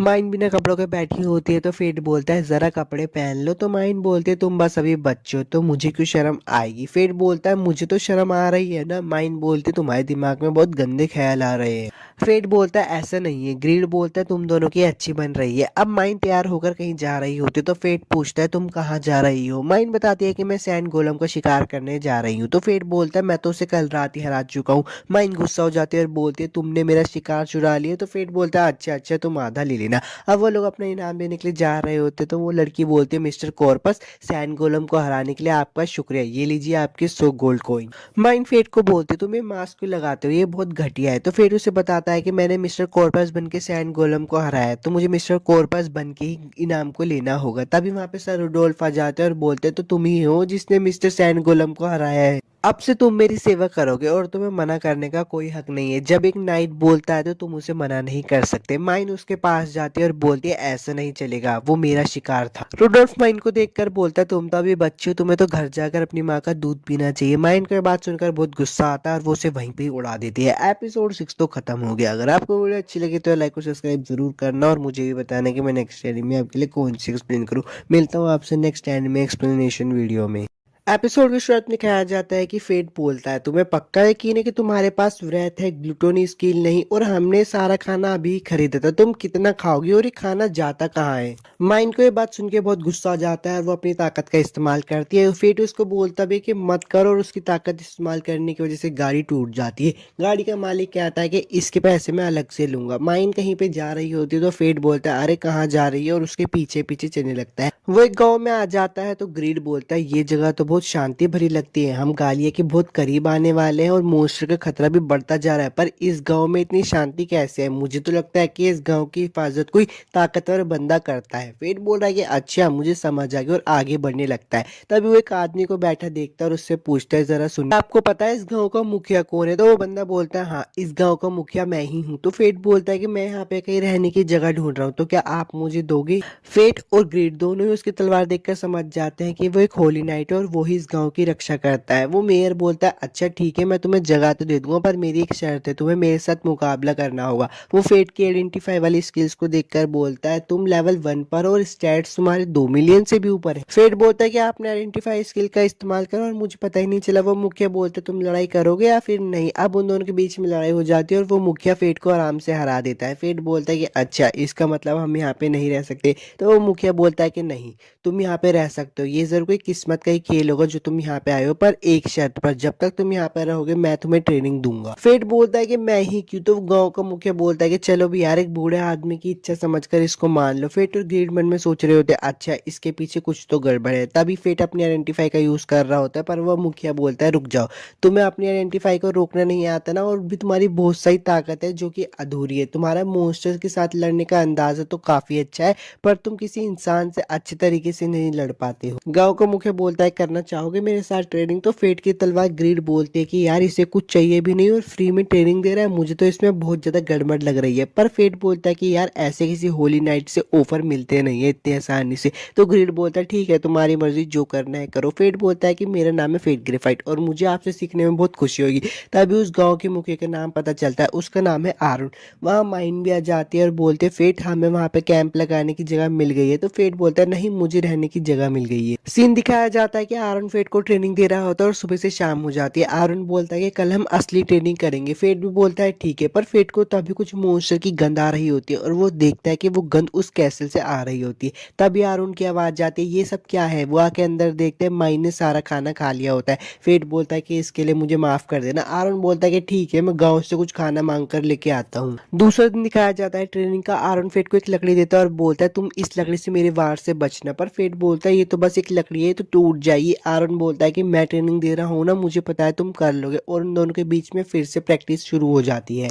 ट्रेनिंग खत्म हो जाती है। आरुण बोलता है कि अब तुम अपने स्टैट्स को अच्छे से काबू कर पाओगे। फेट बोलता है आपका बहुत बहुत शुक्रिया जो आपने मेरे को सिखाया। तभी वहाँ पे माइन आ जाती है और बोलती है मेरी तरफ से तुम्हारे पास एक तोहफा, और उसके मुंह पे वापस से चित्रकारी कर देती। खाने का सीन दिखाया जाता है। आरुण फेट को बोलता है क्या तुम इतनी जल्दी जा रहे हो, तो फेट बोलता है हाँ मुझे जाना ही होगा। तभी वो बोलता है खाने के लिए बहुत बहुत शुक्रिया माइन, तुम्हें भी इसको शुक्रिया बोलना चाहिए। पर माइन कुछ कहती नहीं। फेट बोलता है माइन की तरफ से मुझे माफ कर देना। आरुण बोलता है कि कोई बात नहीं, तुम लोग पेट भर के खाओ, अभी बहुत सा मीट और सब्जियां बची है। आरुण महल की तरफ देख रहा होता है और बहुत उदास होता है। तो फेट उससे पूछता है क्या उस महल में कुछ है क्या। आरुण उसे बताता है कि 15 साल पहले वो महल मेरा हुआ करता, पर एक दिन मुझे शाही ऑर्डर की वजह से महल छोड़कर जाना पड़ा। उसी मौके का फायदा उठा के लीच लॉर्ड, जो कि लोगों की बहुत नफरत से पैदा हुआ था, उसने मेरी फैमिली को मार दिया। आज भी मेरी फैमिली उसके चंगुल में है। फेट वहां से खड़ा हो जाता है और बोलता है मुझे कुछ काम है, मैं भी आता हूँ। वो महल की तरफ जा ही रहा होता है, पीछे से आरुण आता है और बोलता है तुम महल की तरफ जा रहे हो ना, मैं भी तुम्हारे साथ आता हूँ। वो दोनों जा ही रहे होते। पीछे से माइन बोलती है कि मैं तुम्हारे गांव पे नजर रखूंगी, बदले में मुझे 50 गोल्ड कॉइन दे देना। अब वो दोनों सारे बंदों को मारकर महल के अंदर आ जाते हैं। पर जब महल के अंदर आरुण देखता है तो बहुत हैरान हो जाता है, क्योंकि वहां पे सब लोग जिंदा होता है। आरुण बोलता है कि तुम लोग जिंदा थे, मुझे माफ कर देना, मैं तुम्हारे पास नहीं आ पाया। तो उसका बीवी और उसका बच्चा बोलता है क्या बात कर रहे हो आप थक चुके होंगे, हम तो आपका इतने दिनों से यहाँ पे इंतजार कर रहे थे। आपने किंग का दिया हुआ मिशन पूरा किया पिताजी। आरुण बोलता है कि हाँ मैंने वो मिशन पूरा कर दिया। तभी फेट ग्रीड से पूछता है कि यहाँ पे चल क्या रहा है। ग्रीड उसे बताता है कि यहाँ पे सिर्फ आत्मा है, इनका शरीर तो पहले से ही मर चुका है, ये एक इल्यूजन मैजिक है, यहाँ पे सबके सब छलावा है। अब आरुण उससे बोलता है कि मेरे पास तुम्हारे लिए गिफ्ट है। ल्यूक वो जैसे ही गिफ्ट देने वाला होता है तभी उसका बेटा उस पर हमला कर देता है। आरुण उससे बच जाता है और बोलता है तुम ताकतवर बन गए हो ल्यूक। ल्यूक बोलता है क्योंकि आप ही गैर हाजिर में मुझे इस महल की रक्षा करनी पड़ी, आप तो बस अपने काम में ही बिजी थे, मैंने इस महल की लंबे समय तक रक्षा की है, आपने हमें मॉन्स्टर के हाथों में छोड़ दिया बस कैपिटल की ड्यूटी के लिए। आरुण बोलता है कि फेट क्या तुम मुझे मेरी फैमिली से लड़ने दोगे, तो फेट बोलता है ठीक है आप लड़ लीजिए, मैं इतनी जाकर लीच लॉर्ड को ढूंढता हूँ। अब फेट और उसके लीच लॉर्ड के बीच में फाइट चल रही थी और आरुण और उसके बेटे के बीच में भी चल रही थी। फाइनली वो दोनों मिलकर लीच लॉर्ड को हरा देते हैं। आरुण अपनी फैमिली के सामने लेटा होता है और बोलता है मुझे माफ कर देना, मैंने तुम्हें बहुत इंतजार करवाया। तब ल्यूक और उसकी मम्मी की आत्मा वहां पे आ जाते हैं और ल्यूक बोलता है कोई बात नहीं पापा, आपने हमें उजाद तो करवा ही दिया। आरुण अपनी फैमिली से थोड़ी बातें करता है और उनको फाइनली गुड बाय बोल ही देता है। वो लोग बाहर आते तो देखते हैं बहुत सारी डीमन की आर्मी अभी वहां पे इंतजार कर रही होती है। तो वो दोनों बोलते हैं चलो रेस लगाते हैं कौन कितने ज्यादा बंदे मारेगा। सुबह हो जाती है और माइंड गुस्सा हो रही होती है और बोलते तुम लोगों ने बहुत देर लगा दी। फेट बोलता है कि शांत हो जाओ, गुस्सा मत करो। तभी आरुण उसके हाथ में उसकी फीस रख देता है और बोलता है माफ कर देना, हमने देर कर दी। आरुण ये भी बोलता है कि अच्छा मुझे याद आ गया, मैंने तुम्हें कहा देखा था 50 साल पहले जब इस गाँव पे डीमन ने हमला किया था, तब तुम यहाँ पे बचाने आई थी, तुम तब भी एक वॉरियर की तरह लगती थी और अब भी एक वॉरियर की तरह लगती हो। माइन बोलते तुम्हारी नज़र अच्छी है आरोन, 1000 साल की ट्रेनिंग से आरोन तुम मुझ तक पहुंच सकते हो। आरोन फेट को बोलता है कि सुनो, जब तुम्हारी जर्नी खत्म हो जाए तो तुम यहाँ पे वापस लौट कर आ जाना, मैं तुम्हें कुछ ज़रूरी बात बताना चाहता हूँ। और ऐसे ही फेट और माइन अपनी जर्नी को कंटिन्यू रखते हैं आरोन को बाय बोलकर। एपिसोड 7 तो खत्म हो गया। वीडियो अच्छी लगी तो लाइक और सब्सक्राइब जरूर करते। मिलता हूँ आपसे नेक्स्ट एक्सप्लेनेशन वीडियो में। एपिसोड की शुरुआत में फेट माइंड से पूछता है कि तुम्हें सच में कहना तुम्हारे पास व्रात है ना कि ग्लूटोनी। तो वो ये भी बोलता है कि उन्होंने हमें इतना सारा खाने का सामान दिया था और तुमने इतनी जल्दी खत्म कर दिया। तो माइंड बोलती है कि गुस्से से बहुत जल्दी कैलोरीज बर्न होती है, इसलिए मैं खा रही हूँ। फेट की तलवार बोलती है कि तुम ये सारी बातें पहले ही कर चुके हो। माइंड फेट को बोलती है कि तुम खाना चाहोगे। माइंड फेट को अपने हाथों से खिलाती है और बोलती है हाँ ये हुई ना बच्चों वाली बात, और जाके उसकी गोदी में लेट जाती है। फेट बोलता है कि तुम मेरी गोद में क्यों सो रही हो। माइंड बोलती है कि जमीन बहुत कड़क है इसलिए तुम्हारा गद्दा मैंने इस्तेमाल कर लिया। फेट माइंड को सोते हुए देखकर बोलता है कि देखो कैसे बच्ची की तरह लगती है सोते हुए। फिर उसे एक सीन याद आ जाता है जिसमें माइंड बोलती है कि हम फैंटम है, हमें मरने की इजाजत नहीं है, हमें भी बहुत सारे काम करने हैं। फेट ग्रीड से पूछता है कि हे सुनो, तुम्हें पता है किसकी तरफ लड़ रही है। पर ग्रीड कुछ नहीं बोलता। फेट बोलता है कि तुम हमेशा की तरह सब कुछ पता होते हुए भी आज भी कुछ नहीं बोलोगे। ग्रीड बोलता है कि हाँ शायद, पर जब तुम इसके साथ सफर कर ही रहे हो तो तुम्हें पता लग जाएगा। लेडी रोक्सी का सीन दिखाया जाता है। उनके साथी उनसे पूछते कि हम गालियां पहुंचने वाले हैं ना लेडी रोक्सी। तो लेडी रोक्सी कहती है हाँ। म्यूगन से पूछते कि अभी हम कहाँ पहुंचे हैं। म्यूगन उन्हें बताता है कि हम हाउसन के करीब पहुंचने वाले हैं। वो लोग कैसल की तरफ पहुंच जाते हैं तो मिलिया उसको देखकर बोलते कि वाओ ये कैसल कितना बड़ा है। तो लेडी रोक्सी बोलते कि हाँ ये बड़ा है क्योंकि यहाँ पे पहले आरुन रहा करते थे। मिलिया कहती है अब यहाँ पे कौन रहता है। लेडी रोक्सी से बताते कि जहां तक मुझे यकीन है यहाँ पे क्लिच लॉर्ड ने कब्जा कर रखा है और वही यहाँ पे रहता है। वो लोग उस महल के पास जाते हैं तो मिलिया उसे देखकर बोलते कि पास से देख जाए तो ये बहुत टूटा हुआ लगता है। लेडी रोक्सी कहते कि हाँ तुम सही तो कह रही हो, पर यहाँ पे किसी मोस्टर का एहसास नहीं हो रहा। म्यूगन कहता है कि हाँ मुझे लगता है हाल ही में इस जगह को आजाद किया गया है। तभी वहां पे आ जाते हैं हमारे हीरो आरुन और बोलता है तुम सबका यहाँ पे स्वागत है, मैं हूँ आरुन। वीडियो में आगे बढ़ने से पहले मैं आपसे कुछ कहना चाहता हूँ। अगर आपको इसकी एक्सप्लेनेशन अच्छी लगती है और आप इसका नेक्स्ट पार्ट चाहते हो तो यार प्लीज मुझे कमेंट करके जरूर बताना और इस चैनल को सब्सक्राइब भी कर देना नेक्स्ट वीडियोस के लिए। मेरी आरोन को देखकर बोलते कि आप अभी तक रिटायर नहीं हुए, पर लेडी रोक्सी उसको चुप करवा देती है। म्यूगन बोलता है कि सर आपसे मिलना तो बहुत गर्व की बात थी। बारबोटिस फैमिली के हेड और महान तलवारबाज जिसे लाइट ऑफ ब्लेड के नाम से भी जाना जाता था। लेडी रोक्सी बोलते कि गुस्ताफी के लिए माफी चाहती हूँ मैं हूँ, पर वो अपना नाम बताने वाली होती है। तभी आरोन बोलता है कि रुको मुझे पता है, बहुत बड़ी हो चुकी है रोक्सी। रोक्सी बोलती कि आपको मेरा नाम कैसे पता। आरोन बोलते कि मेरी मेसन और आयशा से पुरानी पहचान है, जब तुम पैदा हुई थी तो उन्होंने तुम्हारा नाम रखने के लिए मुझे कहा था। लेडी रोक्सी बोलती कि वाह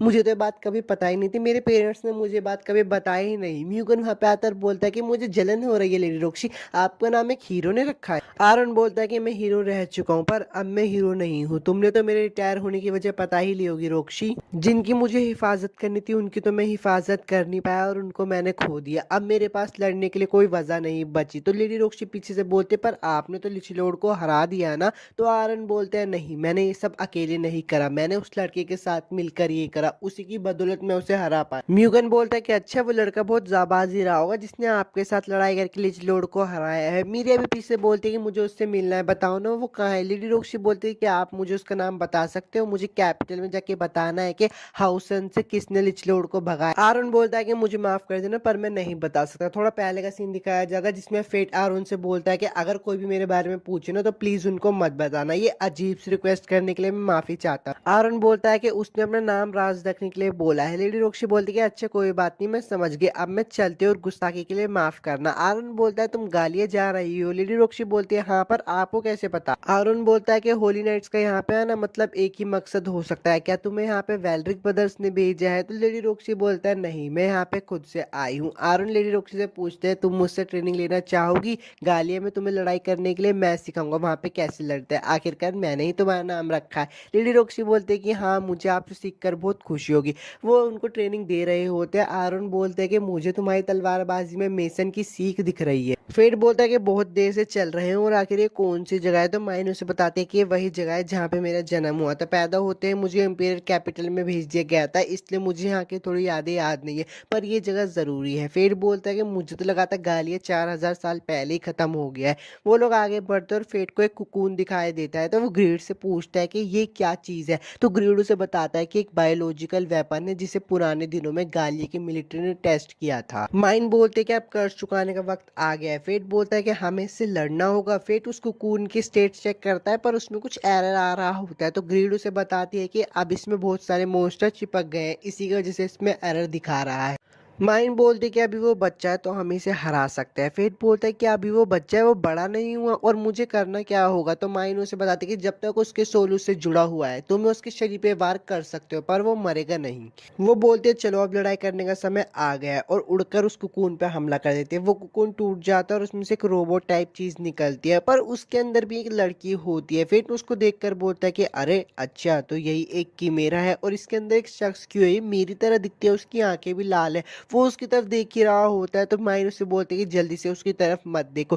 ग्रिड भी उसको बोलता है कि हाँ तुम उसकी तरफ मत देखो वरना हिल नहीं पाओगे। माइन बोलते चलो उसे खत्म कर देते हैं पर फेट उसे बोलते कि अगर मैंने उसे बोला तो वो हमेशा के लिए मेरी ताकत के अंदर कैद हो जाएगी और कभी आजाद नहीं हो पाएगी। पर माइन उसे बोलते कि उसकी शक्ल पर मत जाओ, वो दिखती इंसानों जैसी हो पर उसके अंदर एक मॉन्स्टर है, अगर भोले बने रहोगे तो हमेशा मारे जाओगे। फिर उन लोगों के बीच में होती है बहुत तगड़ी लड़ाई पर एंड में आके फेट उसको मार ही देता है। फेट उसे बोलता है कि मुझे इसको मारने में हमेशा वाली खुशी नहीं हो रही, बस अंदर ही अंदर एक दुख हो रहा है। तो ग्रीडो से बोलता है कि हाँ बात तो सही है, गलत हुए ना, पर तुमने अपनी बिरादरी वाले को खा लिया। फेट माइन के पास आता है और उससे पूछता है क्या तुम उसे जानती थी। माइन उसे बताता है कि मैं इन सारी बातों को काफी सालों पहले ही भूल गई थी, पर अगर कोई किमेरा बनता है तो मुझे उसे मारना ही पड़ेगा वरना और लोग मारे जाएंगे। फेट मन में सोच रहा होता है कि अच्छा एक दिन इसकी जगह पे मैं भी हो सकता हूँ। फेट माइन को बोलता है कि हे माइन मैं तुमसे कुछ पूछना वो बोलता है कि अगर मैं कभी भी अपना होश खो दूं कि मैं तुमसे चाहता हूं कि प्लीज तुम मुझे मार देना, क्योंकि मुझे पता है अगर मैं एक बार बेकाबू हो गए तो सिर्फ तुम ही मुझे रोक सकती हो। माइन उसके पास आती है और उसको हक करके बोलती है कि ठीक है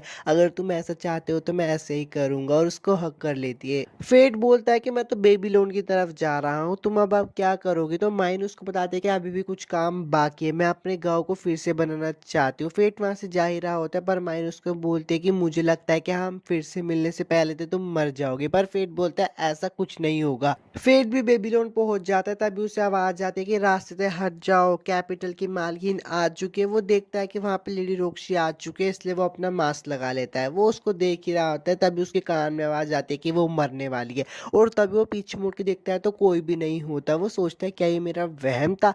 एपिसोड 8 तो खत्म हो गया यार। वीडियो अच्छी लगी तो लाइक और सब्सक्राइब जरूर कर देना। मिलता हूँ आपसे नेक्स्ट टाइम में एक्सप्लेनेशन वीडियो। एपिसोड की शुरुआत में फेट बोलता है कि बेबीलोन में कई तरह के वॉरियर्स इकट्ठे होते हैं जैसे कि मार्सेंडरीज, माहिर लड़ाकू रह चुके होली नाइट्स और होली नाइट्स के प्रति नफरत रखने वाले लोग भी। अगर तुम ताकतवर हो बेबीलोन में तभी तुम्हारी गलती को माफ किया जा सकता है वरना नहीं किया जा सकता। दूसरे शब्दों में उन्हें मॉन्स्टर से निपटने के लिए हर तरह की मदद की जरूरत होती है। वो बोलता है कि ये जगह मेरे लिए बिल्कुल परफेक्ट है। अब सीन चेंज हो जाता है, लेडी रोक्सी का सीन दिखाया जाता है। उनके पास एक बंदा आता है, बोलता है मैं हूँ नॉर्दर्न अलिस्टेयर, 5 महान फैमिलीज में से किसी एक की सेवा कर पाना मेरे लिए बहुत गर्व की बात है लेडी रोक्सी। तो लेडी रोक्सी बोलती है आप मेरे पिता की गैर हाजिर में बेबीलोन को संभाल रहे थे, आपकी सेवा के लिए बहुत बहुत शुक्रिया। तो अलिस्टेयर बोलता है नहीं, मैं सर मेसन को बचा नहीं पाया, उनकी सेवा करते हुए भी उन्हें बचा नहीं सका, मुझे माफ कर देना। लेडी रोक्सी हैरान होकर बोलती जब उनकी मौत हुई तो तुम उनके साथ थे। नॉर्दर्न बोलता है हाँ।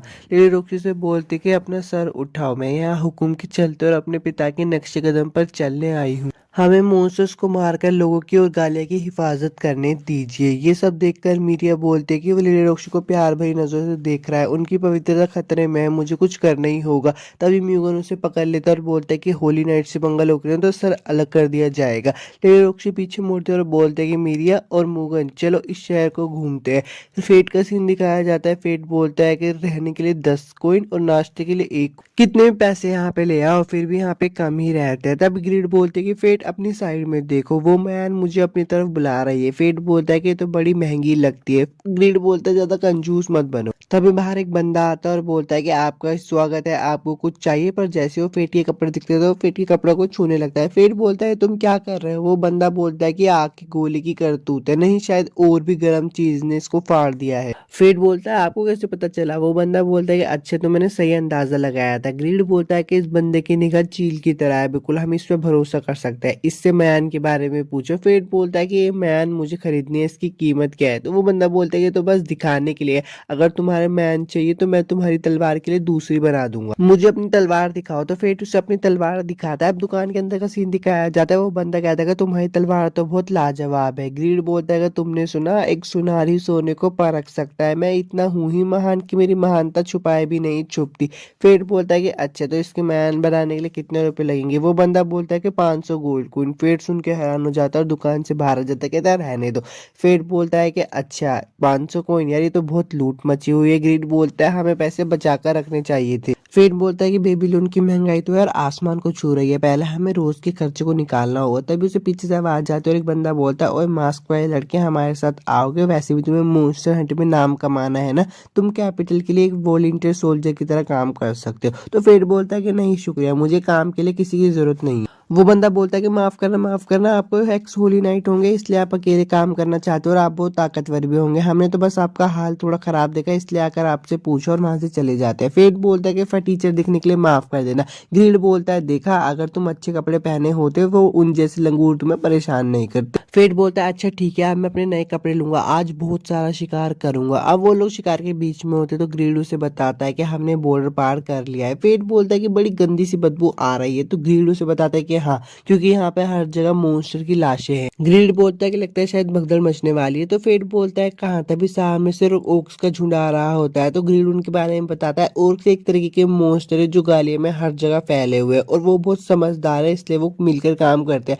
उनकी संख्या लगभग 50 होंगी। मैं कहूंगा इनसे लड़ना मतलब इंसानों से लड़ना जैसा। फेट बोलता है कि ठीक है, मैं समझ गया, अब वक्त आ चुका है जो मुझे आरोन ने सिखाया था उन सबका इस्तेमाल करने का। वो ओक्स पे हमला करने वाला होता है, तभी इंसानों को एक झुंड आ जाता है और ओक्स पे हमला कर देता है। फेट वहां पे खड़े होकर देख रहा होता है। तो ग्रीड बोलता है कि पागल होके जे क्या कर रहे हो, जाकर उनके किल चुराओ ना। तो फेट बोलता है तो बदतमीजी होगी। ग्रीड बोलता है कि शिकार करने में कोई भी तमीज नहीं होती। तभी वहां पे एक और ओक्स का झुंड हमला कर देता है। तो फेट बोलता है मुझे किसी के किल चुराने नहीं पड़ेंगे। ग्रीड भी बोलता है हाँ, अब तुम्हारे पास हीरो बनने का वापस से समय आ गया और वो सारे ओक्स को मार देता है। ग्रीड उससे बोलता है ये क्या हुआ? फेट उसे बताता है कि मैंने इतने सारे ओक्स को मार दिया तब भी मेरी ग्लूटोनी स्किल्स में कुछ हलचल नहीं हो रही। तो ग्रीड उससे पूछता है जब तुमने हानियल को मार था उसके बाद से कुछ हलचल नहीं हो रही? फेट उसे बोलता है हाँ, क्या आरोन मुझे इसी के लिए वो सब सिखा रही थी? ग्रीड बोलता है कि जल्दी से इन सबके कान ले लो और जाके शहर में इनको बेच आओ। फेट उन सबके कान लेके बेचने के लिए आ रहा होता है। लोग बाग उसे देख के बहुत हैरान हो रहे होते हैं, कह रहे होते कि तो दो पार्टियों के मिलके तभी इतने सारे कान आ सकते हैं और इसने काम अकेले कर दिया।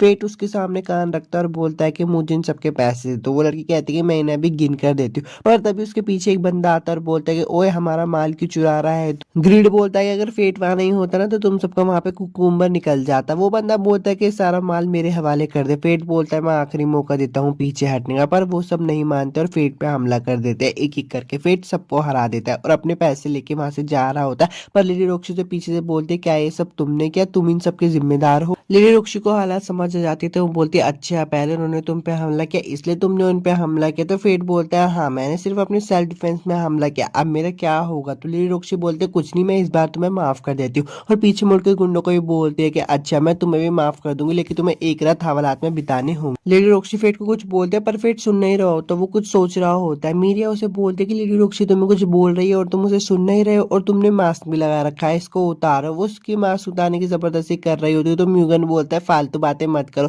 लेडी रोक्सी बोलती है इसकी कोई जरूरत नहीं है। वो फेट से माफी मांगते और बोलते कोई परेशानी खड़ी मत करना और थोड़े अच्छे से कपड़े बदल लो। ये बात सुन के तो फेट वहां से भाग जाता है। फेट बाहर आ जाता है तो ग्रिलू से बोलता है कि देखो अब लेडी रोक्सी ने भी बोल दिया, तुम्हें अपने आप को साफ कर लेना चाहिए और अच्छे कपड़े पहन लेना चाहिए और तुम्हें मेरे लिए म्यान खरीदनी चाहिए। तो फेट बोलता है कि अभी हमारे पास इतने पैसे नहीं है, हमें पहले कमाने होंगे। तभी वहां पे वो दुकान का बंदा आ जाता है और बोलता है कि मैंने सुना कि तुमने गिल्ड में सारे गुंडों को हरा दिया, क्या तुम लड़ाई करते हुए मेरे गियर पहनना चाहोगे? फेट बोलता है कि इतनी जल्दी इसकी खबर बन भी गई? वो बंदा बोलता है कि अरे मैंने अपना नाम तो बताया नहीं, मेरा नाम है जेट और मैं 3 महीनों से गियर की दुकान चला रहा हूँ। अब वो लोग दुकान के अंदर आ जाते तो फेट उसे बोलते कि अच्छा, तो अभी तुमने नाम नहीं बनाया इसलिए तुम चाहते हो कि मैं तुम्हारे कपड़े पहन के तुम्हारा प्रमोशन करूँ? तो वो बंदा कहता है कि हाँ मुझे किसी ऐसे बंदे की तलाश थी जो कि मेरे गियर्स को पहन के मेरा नाम बढ़ा सके, तो क्या तुम मेरे साथ काम करना चाहोगे। फेट बोलता है कि हाँ इस ऑफर को मना करने की कोई वजह नहीं है। वो उसे अपने कपड़े पहना देता है और बाद में बोलता है लाओ 800 रुपये दे दो। फेट बोलता है मुझे तो लगा ये फ्री था। फेट बोलता है कि जैसे ही मैं पैसे कमा रहा हूँ उतनी तेजी से मेरे पैसे जा रहे हुए। अब उसको भूख लगने लगती है तो वो एक पब में चला जाता है। वहां पे एक लड़की होती है जिसे देख के उसकी नजरें नहीं हट रही होती। फेट बोलता है यार ये क्या भला है। वो लड़की फेट के पास आती है और बोलती है मुझे तुम्हारा इंतजार था। फेट बोलता है कि मैंने तो मास्क पहन रखा है फिर भी इसने मुझे कैसे पहचाना। वो लड़की बोलती है मैं भी तुम्हारे जैसी हूँ इसलिए छुपना छुपाना मेरे सामने नहीं चलेगा, मैं हूँ एरिस। अब वो दोनों एक कमरे में आ जाते हैं तो वो किसी बोलती है अपना मास्क उतार लो, वैसे ही मैं तुम्हें अच्छे से देखना चाहती हूँ। तभी एरिस की थोड़ी स्किल्स उस पर लगने लगती है तो एरिस बोलती है मुझे माफ कर देना मेरे इस पे कोई कंट्रोल नहीं है। फेट बोलता है कि तुम मेरा काफी समय से इंतजार कर रही थी, इसका मतलब क्या है। तो एरिस उसे बताती है कि जब तुम कैपिटल में थे ना मैं तुम्हारा तभी से इंतजार कर रही थी। जब तुम्हारी ग्लूटोनी स्किल्स जागी तो मैंने तुमसे मिलने का सोचा पर मैंने इसे आगे के लिए छोड़ दिया क्योंकि मुझे पता था कि तुम्हारी कभी ना कभी तो ग्रीड से मुलाकात होगी। फिर बोलता है कि अच्छा अगर तुम्हें ग्रीड के बारे में पता है तो तुम्हें माइन के बारे में भी पता होगा। तो एरिस बोलती है हाँ लेकिन मेरी उससे ज्यादा बातें नहीं होती, मैं दूसरी पीढ़ी की हूँ, मैं पहली पीढ़ी वालों से ज्यादा अच्छे से जानती नहीं। फिर बोलते पहली लड़की है तो एरिस बोलती है हाँ मेरी फ्रेंड वालों से इतनी ज्यादा बनती नहीं है। और हाँ माइन से याद आया कि तुमने हैनियल को खत्म कर दिया, उसके लिए बधाई हो, वैसे भी वो एक सरदर्दी था। तो फिर बोलते यार तुम्हें तो सच में सब कुछ पता है। एरिस बोलते मुझे सब कुछ तो नहीं पता पर मुझे अभी भी समझ नहीं आ रहा कि उस खून को वहां पे फेंका किस। एरिस बोलते कि चलो अब ये सब छोड़ो सीधा काम की बात पर आते हैं। फेट बोलता है कि हैं तो अब तक हम सारी बातें क्या कर रहे थे। एरिस उसे बोलते कि डेडली सिन के साथ साथ होते हुए मैं एक किंगडम की गार्डियन भी हूँ। मेरे लिए किंगडम के काम लोगों से ऊपर है, सीधा कहूँ तो मैं उज्जवल भविष्य के लिए काम कर रही हूँ। तो फेट बोलता है तुम कहना क्या चाहती हो। एरिस उसे बोलते कि मेरे को पता है लेडी रोक्सी गालिये में मरने वाली है। फेट को गुस्सा जाता है और बोलता है ये कैसा बेहुदा मजाक है, तुम चाहती हो कि लेडी रोक्सी मर जाए। एरिस बोलते हैं लेडी रोक्सी की मौत से हमें बहुत फायदा होगा। तो फेट बोलता है कि उनकी मौत से किसी को फायदा नहीं होगा और वहां से चला जाता है। एरिस बोलते हैं कि प्लान तो शुरू हो चुका है, एपिसोड 9 खत्म हो चुका है, अब एपिसोड 10 की तरफ चलते हैं। एपिसोड की शुरुआत में नॉर्दर्न लेडी रोक्सी से बोलता है कि जिस फोर्स को हमने गाली से सामान लाने के लिए भेजा था उससे हमारा कॉन्टेक्ट टूट गया है। तो लेडी रोक्सी बोलते हैं कॉन्टेक्ट टूट गया इसकी कोई वजह पता है। नॉर्दर्न बोलता है कि नहीं। लेडी रोक्सी बोलते कि अच्छे तो बताओ उनका कॉन्टेक्ट कहाँ टूटा। नॉर्दर्न उन्हें बताता है कि ग्रेट रवाइन में। लेडी रोक्सी बोलती है कि हम उन्हें बचाने के लिए जा रहे हैं। साथ में फेट बोलता है कि मैजिक क्रिस्टल। तो जेड बोलता है कि हाँ इस तलवार की मैन बनाने के लिए उनकी जरूरत पड़ेगी पर हाल ही में उनका मिलना मुश्किल हो गया है। तो फेट बोलता है इनका माल भी नहीं आ रहा। जेड उसे बताता है कि रॉयल आर्मी मैजिक क्रिस्टल की सप्लाई पर नजर रखती है इसलिए मुझे नहीं पता। ग्रीड फेट से बोलता है कि हमें क्रिस्टल को लेके ही आना होगा। तो फेट जेड से पूछता है कि मैं क्रिस्टल लेके आ जाऊंगा, मुझे बता दो कि वो कहाँ मिलेंगे। जेड बताता है कि वो गालिया में मिलेंगे। ग्रीड बोलता है कि कोई दिक्कत नहीं है हम आसानी से लेकर आ जाएंगे। फेट बोलता है कि ठीक है मैं लेकर आ जाऊंगा। जेड बोलता है अच्छा तो मैं तुम्हें डिस्काउंट दूंगा। अब वो उस नक्शे में बता रहा है कि ये वही नक्शा है जो मेरे मास्टर मटेरियल्स इकट्ठा करने के लिए इस्तेमाल करते। ग्रीड बोलता है कि ठीक है मतलब हमें हमारी म्यान को बनाने के लिए नए संवर पर निकलना होगा। वो लोग सफर में बहुत सारे मॉन्स्टर से भी मिलते हैं और उनको मार भी देते हैं। लेडी रोक्सी का सीन दिखाया जाता है। मीरिया उनको बुलाती है और बोलती है कि लेडी रोक्सी ये देखिए। पीछे से नॉर्दर्न ने बोलता है कि हाँ यहाँ पे कंपास काम नहीं करते। मीरिया बोलती है तो हम गेट रिवाइन के रास्ते का पता कैसे लगाएंगे। तो म्यूगन बोलता है कि चांद और सितारों की पोजीशन से हम दिशा का पता लगाते हैं लेकिन आज तो बादल छाए हुए हैं। लेडी रोक्सी बोलती है हाँ चांद भी नहीं दिखाई दे रहा। लेडी रोक्सी ने बताती है कि जहाँ पे ओर्स की संख्या ज्यादा होती है वहाँ पे गालिया का रास्ता होता है थोड़ा बहुत। तो म्यूगन बोलता है कि फिर तो बस हमें ओर्स का पीछा करना है और हमें गालिया में जाने की दिशा मिल जाएगी। तो लेडी रोक्सी बोलते हैं कि इसमें थोड़ा खतरा है क्योंकि यहाँ पे ओर्स के अलावा और भी बहुत सारे मॉन्स्टर है, यहाँ पे क्राउन बीस्ट भी होते हैं, हमें बहुत ध्यान से जाना होगा। फेट का सीन दिखाया जाता है। ग्रीड से बोलता है कि काफी समझदार हो गए हो। तो फेट बोलता है कहना क्या चाहते हो। ग्रीड बोलता है कि योद्धा को लड़ाई करने से पहले आराम करना चाहिए। फेट बोलता है चुप करो, आंखें बंद कर लेता है। आंखें बंद करने पे वो एक जगह पे आ जाता है जो कि पूरी सफेद होती है। तभी उसके सामने वही लड़की आती है जिसको उसने मारा था। वो लड़की कुछ बोल रही होती है पर वो उसे सुन नहीं पा रहा होता क्योंकि वहां पे हल्ला बहुत ज्यादा होता है। वो कहना क्या चाहती थी अचानक से वहां का वातावरण बदल जाता है और खून ही खून आ जाता है। कुछ लोग फेट को नीचे खींच रहे होते हैं पर वो फेट का एक सपना होता है। फेट उठकर बोलता है कि वो क्या था और वो ये भी बोलता है कि मुझे यहाँ पे कुछ मॉन्स्टर की मौजूदगी हो रही है। ग्रीड उसे बताता है कि ये मॉन्स्टर नहीं है, ये कोई क्राउन बीस्ट है। फेट बोलता है कि मुझे कुछ दिखाई नहीं दे रहा। तो ग्रीड बोलता है कि अपने नाइट विजन का इस्तेमाल करो ना। वो अपनी नाइट विजन का इस्तेमाल करता है तो उसे पता चलता है कि वहां तो छिपकलियां है और वो पूरी 4 है। वो कहता है कि तो बहुत आसान है और वो सारी छिपकलियों को मार देता है। लेकिन रोक्सी का सीन दिखाया जाता है जो कि सो रही होती है पर उनपे बहुत सारी छिपकलियों ने हमला कर दिया होता है। वो कहती है कि नॉर्दर्न कहाँ है, वो नॉर्दर्न की तरफ देखती है पर उसको बहुत ज्यादा चोट लगी होती है। मीरिया बोलती कि अगर लेडी रॉक्सी को कुछ हुआ ना तो मैं तुम सबको छोड़ूंगी नहीं। वो अपनी तलवार का इस्तेमाल करके उस छिपकली पे हमला करती है पर उस छिपकली को कुछ नहीं होता और उसको पीछे धकेलती है। म्यूगन कहता है कि तुम्हें ये नहीं पता कि अगर तुम छिपकली के ऊपर जादू की तलवार मारोगे तो उसे कुछ नहीं होता है। लेडी रॉक्सी से बचा रही होती है पर तभी एक छिपकली उस पर हमला करने वाली होती है पर फेट आके उसे बचा लेता है और बोलता है कि यहाँ पे और भी है और फेट सारी छिपकलियों को वहां पे मार देता है। लेडी रॉक्सी बोलते हैं कि तुम्हारा शुक्र है, तुमने मेरे और सैनिक मरने से बचा लिए और तुमने मीरिया की भी मदद की। मीरिया बोलते कि मैंने इसे थोड़ी ना मदद मांगी थी और लेडी रॉक्सी आपकी हिफाजत तो मुझे करनी थी। म्यूगन बोलता है कि बेवकूफ थोड़ी तो शर्म करो, उससे तुम्हारी जान बचाइए। म्यूगन बोलता है कि हम फिर से मिल गए, मैं हूँ इस यूनिट का कैप्टन, मेरा नाम है म्यूगन। लेडी रॉक्सी बोलती कि यह है नॉर्दर्न और अब ये बेबीलोन की सुरक्षा कर रहा है। नॉर्दर्न बोलता है कि तुम्हारा शुक्रिया, तुमने हमारी जान बचा ली। फेट बोलता है कि इन सब की कोई जरूरत नहीं है पर मुझे अभी एक बात की बहुत चिंता हो रही है और वो एक छिपकली के ऊपर निशान दिखाता है। लेडी रॉक्सी पास जाकर बोलती है कि हाँ, इस वाली छिपकली के पास भी ऐसा ही निशान है। मीरिया बोलती है कि चारों छिपकली पर एक ही निशान है। फेट बोलता है यहाँ पर चल क्या रहा है। म्यूगन उसे बताता है कि आमतौर पर क्राउन ब्रिज कभी साथ में काम नहीं करते। मीरिया बोलती है कि मुझे ऐसा लगा वो लोग लेडी रॉक्सी के पीछे थे। लेडी रॉक्सी बोलती है कि मुझे लगता है बस इस जरूर कोई इत्तेफाक होगा। पीछे से नॉर्दर्न बोलता है कि पता नहीं गालिया में क्या हो रहा होगा, जबकि डिवाइन ड्रैगन भी जाग चुका है अपने घोंसले से। वो लोग ग्रेट रिवाइन पहुंच जाते हैं तो फेट बोलता है मदद पाकर खुशी हुई। म्यूगन बोलता है कि किस्मत की बात है, हम एक ही तरफ जा रहे हैं। लेडी रॉक्सी हाथ आगे बढ़ाते और बोलते मैं तुम्हारी दुआ करूंगी कि तुम्हारी जर्नी अच्छी जाए। फेट उनसे हाथ मिलाने के लिए घबरा रहा होता है क्योंकि वो उनका दिमाग पढ़ सकता है पर जल्दी से मीरिया आके उसके हाथ को पकड़ लेती है और फेट उसका दिमाग पढ़ लेता है। मीरिया मन में कह रही होती है कि मेरी लेडी रॉक्सी की हिफाजत तो मैं ही करूंगी, निकल जा कीड़े यहाँ से। लेडी रॉक्सी बोलती है कि इसकी तरफ से मैं माफी मांगती हूँ और वो लोग वहां से चले जाते हैं। सुबह का सीन दिखाया जाता है। फेट एक जगह पे आ जाता है और बोलता है कि यहाँ की हवा तो बहुत ताजी और अच्छी। ग्रीड बोलता है कि शायद ये लड़ाइयों का असर होगा जो कि यहाँ पे पहले हुई थी। अब वो लोग थोड़ा आगे बढ़ते हैं तो फेट एक चीज को देखता है, वहां पे एक मॉन्स्टर पत्थर में जमा हुआ होता है। ग्रीड उसे बोलता है कि इसका इस खास माहौल से कुछ लेना देना होगा। फेट आगे बढ़ रहा होता है और उसको एरिस दिखाई देती है। वो एरिस की तरफ जाता है पर एरिस तो वहां से निकल जाती है। ग्रीड उसको बोलता है कि उधर देखो। वो उधर देखता है और वहां पे हैरान हो जाता है क्योंकि वहां पे किमेरा होता है। वो कहता है ये हिल नहीं रहा है तो ग्रीड उसे बोलता है कि ये कोई प्रोटोटाइप होगा और इसमें कोर भी नहीं है, शायद इसे प्राचीन लड़ाइयों में इस्तेमाल किया गया होगा और बाद में इसे दफन कर दिया गया होगा और फिर जमीन खिसकने के बाद उसका सर बाहर आ गया। फिर बोलता है कि फिर तो यहाँ पे और भी जमीन खिसकी होगी। वो आगे जाके देखते तो वहाँ पे 3 जमीन खिसकी होती है। वहाँ पे 3 प्रोटोटाइप होने चाहिए थे पर वहाँ पे 2 गायब होते हैं। फिर समझ जाता है कि ये जरूर एरिस की चाल होती है। तभी उसे वहाँ पे किसी के चिल्लाने की आवाज आती है। फिर बोलता है कि वो तो ईस्ट की तरफ से आ रही है और वहीं पर ही लेडी रॉक्सी गई। लेडी रॉक्सी का सीन दिखाया जाता है जिनके ऊपर 2 प्रोटोटाइप हमला कर रहे होते हैं। मीरिया बोलते हैं कि मैं लेडी रॉक्सी की जान बचाऊंगी चाहे कुछ भी हो जाए और उस पर दोनों प्रोटोटाइप हमला कर देते हैं पर म्यूगन उसे आगे बचा लेता है और म्यूगन को चोट लग जाती है। फेट भी वहां पे आ जाता है और एक प्रोटोटाइप पे हमला कर देता है। फेट बोलता है कि तुम ठीक तो हो। लेडी रॉक्सी बोलती कि हाँ मैं तो ठीक हूँ, लेकिन म्यूगन मीरिया को बचा रहा था और उसको चोट लग गई और नॉर्दर्न की भी हालत खराब है।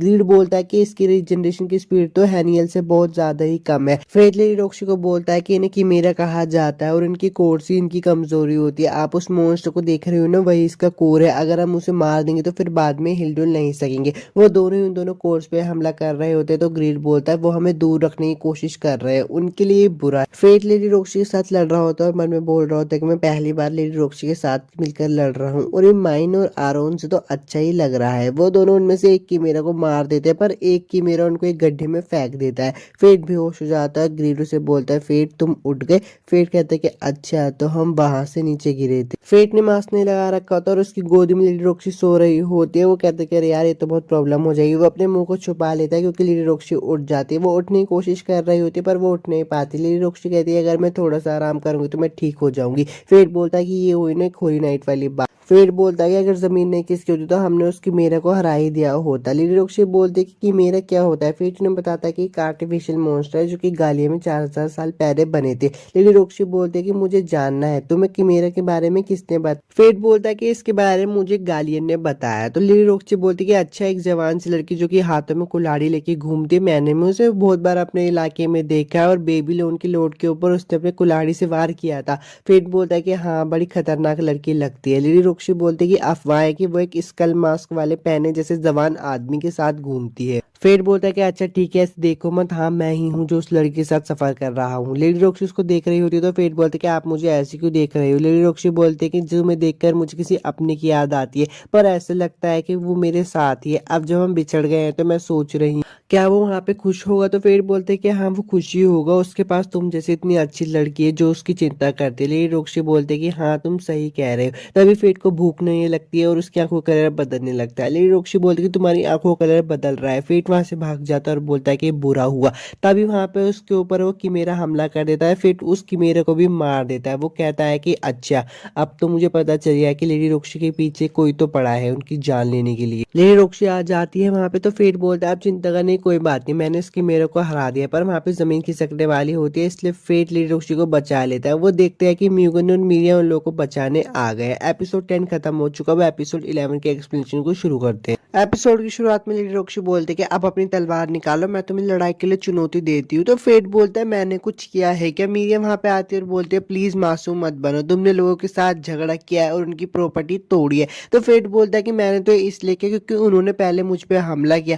तो लेडी रॉक्सी बोलती है कि फिर भी मैं अहिंसा नहीं सहन कर सकता। फेट बोलता है कि तो मैं क्या करूं। लेडी रॉक्सी बोलती है कि तुम रॉयल आर्मी को ज्वाइन कर लो, ऐसा करने से घमंडी वॉरियर भी तुमसे पंगा लेने से डरेंगे। तो फेट बोलता है मेरी चिंता करने के लिए शुक्रिया, पर मैं ये सब नहीं करने वाला। लेडी रॉक्सी बोलती है कि मुझे पता था तुम यही जवाब दोगी। लेडी रॉक्सी बोलते हैं अगर तुम मेरी बात नहीं मानोगे तो तुम्हें सलाखों के पीछे जाना होगा। फेट बोलता है कि मुझे मंजूर नहीं और अपनी तलवार निकाल लेता है। लेडी रॉक्सी बोलते है कि तुम बिना मैन निकाले ही तलवार से लड़ोगे, अगर टूट जाए तो नाराज मत होना। फेट बोलता है कि मेरी तलवार एक खास तरीके से बनी है इसलिए कोई बात नहीं, और उन दोनों के बीच में लड़ाई शुरू हो जाती है। पर फेट सीरियसली नहीं लड़ रहा होता तो लेडी रॉक्सी से बोलती है अगर अपनी पहचान तुम्हें छुपा के रखनी है ना तो सीरियसली लड़ाई करना शुरू करो। तो फेट बोलता है ठीक है, जैसा आप कहते हो वैसा ही होगा। फेट अपनी ताकत को निकाल लेता है और वह होली सोर्ड की ताकत को इस्तेमाल कर रहा होता है। लेडी रॉक्सी बोलती है अरे तुम तो होली नाइट भी नहीं हो और तुम्हारे पास होली सोर्ड भी नहीं है, फिर भी तुम होली सोर्ड की शक्ति को कैसे यूज कर पा रहे हो। तो फेट बोलता है कि मैंने तुमसे कहा था ना मेरी तलवार बहुत खास है, असल में एक वेपन एड ऑन है जो होली सोर्ड की टेक्निक को सुधारता है। ये मैजिक क्रिस्टल से बनी हुई है जो कि मैं ग्रेट रवाइन से लेकर आया था। तो लेडी रॉक्सी बोलते हैं अच्छा अगर तुम्हारी तलवार इतनी ताकतवर है तो मुझे लगता है तुम पहले एक होली नाइट रह चुके हो। तो फेट बोलता है कि ऐसी कोई बात नहीं है, मैं तो सिर्फ एक आम योद्धा हूँ। उनके बीच में लड़ाई शुरू हो जाती है। फेट लेडी रॉक्सी पे भारी पड़ रहा होता है तो मीरिया बोलते है क्या लेडी रॉक्सी हार जाएगी। लेडी रॉक्सी हिल रही होती है पर तभी उनका पेंडेंट बाहर आ जाता है। फेट का ध्यान उनके पेंडेंट पे होता है क्योंकि फेट ने उन्हें दिया होता है। इसी मौके का फायदा उठा के लेडी रॉक्सी फेट को हरा देती है और बोलती तुम्हारा ध्यान कहाँ था। मीरिया बोलती कि मुझे तो पता था, लेडी रॉक्सी इस चिरकुट से तो कभी हार ही नहीं सकती। लेडी रॉक्सी फेट को बोलती कि तुम अचानक से इतने शांत कैसे हो गए। फेट बोलता है कि तुम कहना क्या चाहती हो, मैं ऐसा ही हूँ। लेडी रॉक्सी बोलती है मुझे पागल मत बनाओ। फेट बोलता है कि अच्छा चलो जो भी हो मैं यहाँ से जा रहा हूँ। लेडी रॉक्सी बोलती कि सुनो तुम्हारी तलवारबाजी का तरीका क्या तुमने सर आरोन से सीखा है, मैंने भी उनसे ट्रेनिंग ली थी गालियत जाते वक्त। मुझे तुम्हारे हमला करने के तरीके और चाल से उनकी याद आती है। सर आरोन ने मुझसे कहा था कि एक मुसाफिर से मिलने के बाद जो गालियत जा रहा था उसने मुझे हिम्मत दी और मैंने वापस से तलवार उठाने का फैसला किया, और उन्होंने कहा उस मुसाफिर में इतनी ताकत है कि वो खुद उसके सामने कमजोर पड़ गए थे। लेडी रॉक्सी बोल रही थी कि अगर तुम वो हो तो, पर तभी फेट उनकी बात काट देता और बोलता कि अगर मैं वो हूँ भी तो ये मेरी प्रॉब्लम है, तुम्हें गालिया में खुद की हिफाजत पर ध्यान देना चाहिए। और वो दोनों वहां से चले जाते हैं। फेट जाते हुए सोच रहा होता है कि लेडी रॉक्सी कितनी ईमानदार और दयालु है, उनकी खुद की जान खतरे में होने के बाद भी उन्हें मेरी फिक्र है। तभी उसे म्यूगन की आवाज आती है और बोलती है कि तुमने कमाल कर दिया, मैंने देखा तुम लेडी रॉक्सी के साथ कितने अच्छे तरीके से लड़ रहे थे। फेट बोलता है कि ये तो कुछ भी नहीं था। म्यूगन बोलता है कि तुम सही था किमेरा के बारे में, मेरे स्वर्गवासी पिता और मेरी बेटी किमेरा के बारे में पढ़ाई कर रहे हैं। तो फेट बोलता है कि हमें उससे जाकर मिलना चाहिए। म्यूगन बोलता है कि तुम मेरी बेटी से मिलने चाहते हो, ऐसा कभी नहीं होगा। तभी रायने का सीन दिखाया जाता है। उसकी फ्रेंड उससे पूछती है कि तुम्हें क्या लगता है वेलरिक्स ब्रदर के बीच में क्या चल रहा है। रायने कहती है कि हार्डो मर गया, शायद उसकी वजह से वो लोग पगला गए। अफवाह भी कहते हैं कि वो पूरे दिन अपने घर में बैठकर फिलोसफर स्टोन के बारे में पढ़ाई करते रहते हैं। उसकी दोस्त बोलती है कि फिलोसफर स्टोन, तो उसकी दोस्त उसे बताते हैं कि हाँ वो उन्होंने एक ट्रिप पे जाके उसको ढूंढा था। रायने फिलोसफर स्टोन के बारे में एक बुक में पढ़ती है, उसमें हमें फिलोसफर स्टोन के बारे में बताया जाता है कि वो किसी भी घाव को भर सकता है और साथ ही अपने ओनर को अच्छी ताकत देता है और उसे बहुत मजबूत बनाता है, पर उसकी कीमत भी है। वो अपने ओनर का माइंड माइंड और उसकी बॉडी को काबू में कर लेता है। तो उसकी फ्रेंड बोलती है ये लोग क्या खिचड़ी पका रहे हैं। फेट का सीन दिखाया जाता है जो कि बेड पे बैठ कर सोच रहा होता है कि मैं उतना ताकतवर कैसे बनूंगा, पर तभी उसे एक अलार्म की आवाज सुनाई देती है और लेडी रोक्शी भी चौकन्ना हो जाती है। उसके पास नॉर्दन आता है और बोलता है कि वहाँ बड़ी भगदड़ मची है जो डेथ मार्च कर रहा है। लेडी रोक्शी जल्दी से एक सेना को तैयार करती है और बोलती है हम गालिया जा रहा है। वो गालिया के लिए निकल जाती है। फेट का सीन दिखाया जाता है। ग्रिल उससे पूछता है कि क्या तुम फिर से हीरो बनने वाले हो, तो फेट उसे जवाब देता है कि नहीं, अगर ये सब डेथ मार्च कर रहा है तो लेडी रोक्शी उससे निपट लेगी। वो अपनी भूख को जगा लेता है। तो ग्रिड बोलता है तुम अब इसको अच्छे से संभाल पा रहे हो, हमें तैयार रहना होगा, हमें पता करना होगी क्या चल रहा है और उसको तुरंत रोकना होगा। ग्रिड बोलता है कि रॉयल आर्मी की तरफ कुछ आ रहा है। फिर बोलता है कि मुझे तो दिखाई नहीं दे रहा, पर जब वो अपनी आंखों से देखता है तो वो बोलता है अरे तू नीचे से आ रहा है। ग्रिड उसे बोलता है कि वो एक वेल की रफ्तार से चल रहा है और अगर वो ऐसे ही चलता रहा तो वो रॉयल आर्मी के करीब बहुत जल्दी पहुंच जाएगा। ग्रिड बोलता है कि लेडी रोक्शी और रॉयल आर्मी का ध्यान अभी डेथ मार्च पे है और अगर उन पे अचानक से हमला होता है तो मुसीबत आ जाएगी। फेट बोलता है कि तुम्हें पता है ना ग्रिड हमें क्या करना है, और वो उस स्लाइम के ऊपर हमला करके अपनी तरफ बुला लेता है।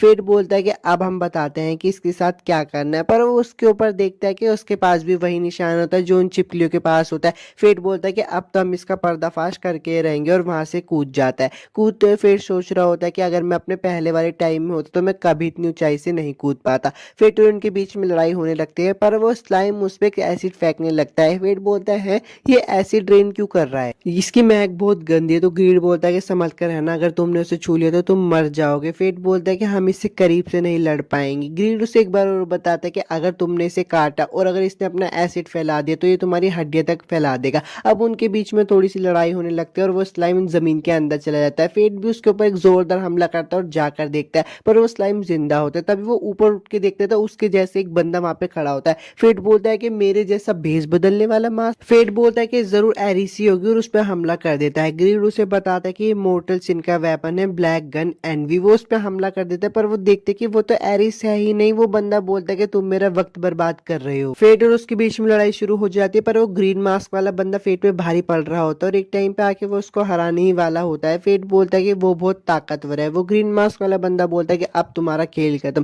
फेट अपनी ताकत से बोलता है कि ग्लूटोनी स्किल्स, मुझे वो सारी ताकत दो जो मुझे चाहिए, और वो ताकतवर बन जाता है। उन दोनों के बीच में फिर से लड़ाई शुरू हो जाती है, पर इस बार फेट उस ग्रीन मास्क वाले बंदे पे हावी हो रहा होता है। फेट उस ग्रीन मास्क वाले बंदे का मास्क हटा देता है, तो वो बोलता है तुम तो नॉर्दर्न हो। वो ग्रीन मास्क वाला बंदा बोलता है कि तुम आधे सही है और फ्लूट बजाने लग जाता है। फेट बोलता है फ्लूट क्यों बजा रहे हो। वो लड़का बोलता है कि तुम जल्दी ही देखोगे। उसके फ्लूट बजाने से डिवाइन ड्रैगन भी आ जाता है, तो ग्रीड फेट को बताता है कि वो ड्रैगन वेस्ट की तरफ जा रहा है जहाँ पे लेडी रोक्शी है, हमें उसे बचाना ही होगा। फेट उसे बचाने के लिए जा रहा होता है, पर वो ग्रीन वाला बंदा बोलता है कि अब हम दोनों इस लड़की को मारना चाहते हैं, तो उसे बचाने के लिए अपना पूरा दम लगा दो, और उसको जाने से रोक भी रहा होता है। वो ड्रैगन लेडी रोक्शी के पास पहुंच ही जाता है और उस पर लेजर बीम का हमला करने ही वाला होता है, पर फेट उस पर अपनी पूरी जान लगा के उन्हें बचा लेता है। लेडी रोक्शी बोलते है क्या तुम फेट हो, तो फेट बोलता है हाँ, बहुत समय बाद मिली लेडी रोक्शी, मैं आपके भागने के लिए समय निकालता हूँ, आप यहाँ से भाग जाना। एपिसोड 11 तो खत्म हो गया। एपिसोड 12 के एक्सप्लेनेशन को शुरू करते हैं। एपिसोड की शुरुआत वहीं से होती है। फेट बोलता है कि मैंने आपसे अभी तक झूठ बोला, उसके लिए माफ कर देना, और जो आपने मेरे लिए किया उसके लिए आपका शुक्रिया।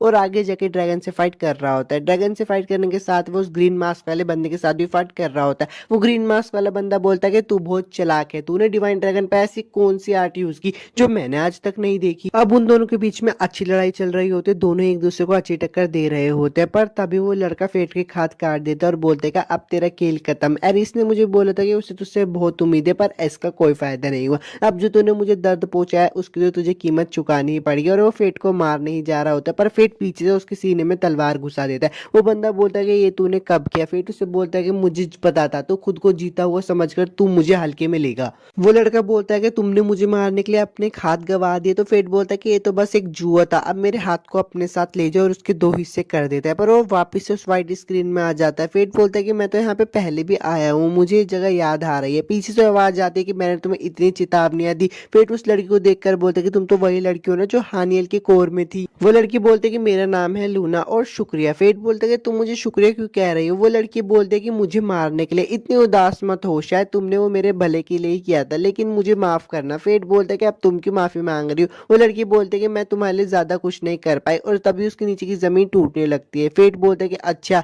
तो तुम ही से रोके हुई थी। ग्लूटोनी स्किल जो मेरे अंदर शांत थी, तुमने उसको रोक रखा था। लूना बोलते है कि अब मुझे माफ कर देना, मैं तुम्हें और सपोर्ट नहीं कर पाऊंगी। तो फेट बोलता है सपोर्ट वक्त लूना उसे बताती है कि अगर तुमने डिवाइन ड्रैगन को निगल लिया ना तो तुम अपने ऊपर से काबू खो दोगे और तुम पागल हो जाओगे। तभी उसके नीचे की जमीन खिसकने लगती है और ग्रीड उसका हाथ पकड़ लेता है। ग्रीड बोलता है कि मुझे लग ही रहा था कि तुम इतने शांत कैसे हो गए, अब मुझे पता चला तुम यहाँ थे। फेट बोलता है कि ये तुम्हारी असली फॉर्म है। फेट उसको घूर रहा होता है तो ग्रीड बोलता है अब मुझे घूरो मत, हमारे पास ज्यादा समय नहीं है, हमें वापस चलना चाहिए। फेट बोलता है कि रुको, और लूना को देखकर बोलता है चेतावनी देने के लिए शुक्रिया, लेकिन मैं ऐसे ही डिवाइन ड्रैगन को खुला घूमने नहीं दे सकता, मैं उसे खत्म करके रहूंगा। अब वो वापस से प्रेजेंट में आ जाते हैं और फेट उसे बोलता है कि अब हमें इसे खत्म करना ही होगा, और वो ग्रीड को ऊपर फेंक के मारता है और उस ड्रैगन को फाइनली खत्म कर ही देता है। पर उसके अंदर उसकी सारी शक्तियां आ जाती है तो फेट काबू खोने लगता है। तो वो बोलता है कि रुक जाओ, मुझे थोड़ी देर और। फेट बोलता है कि अगर मैंने अभी अपना काबू खो दिया ना तो मैं डिवाइन ड्रैगन से भी ज्यादा खतरनाक बन जाऊंगा और मुझे कोई नहीं रोक पाएगा। इसलिए वो अपनी सारी शक्तियां अपने हथियार मतलब ग्रीड में फेंकने लगता है। ग्रीड बोलता है कि ओए रुको, तुम ये क्या कर रहे हो। फेट बोलता है कि मुझे माफ कर देना, पर मैं ये और नहीं सह सकता।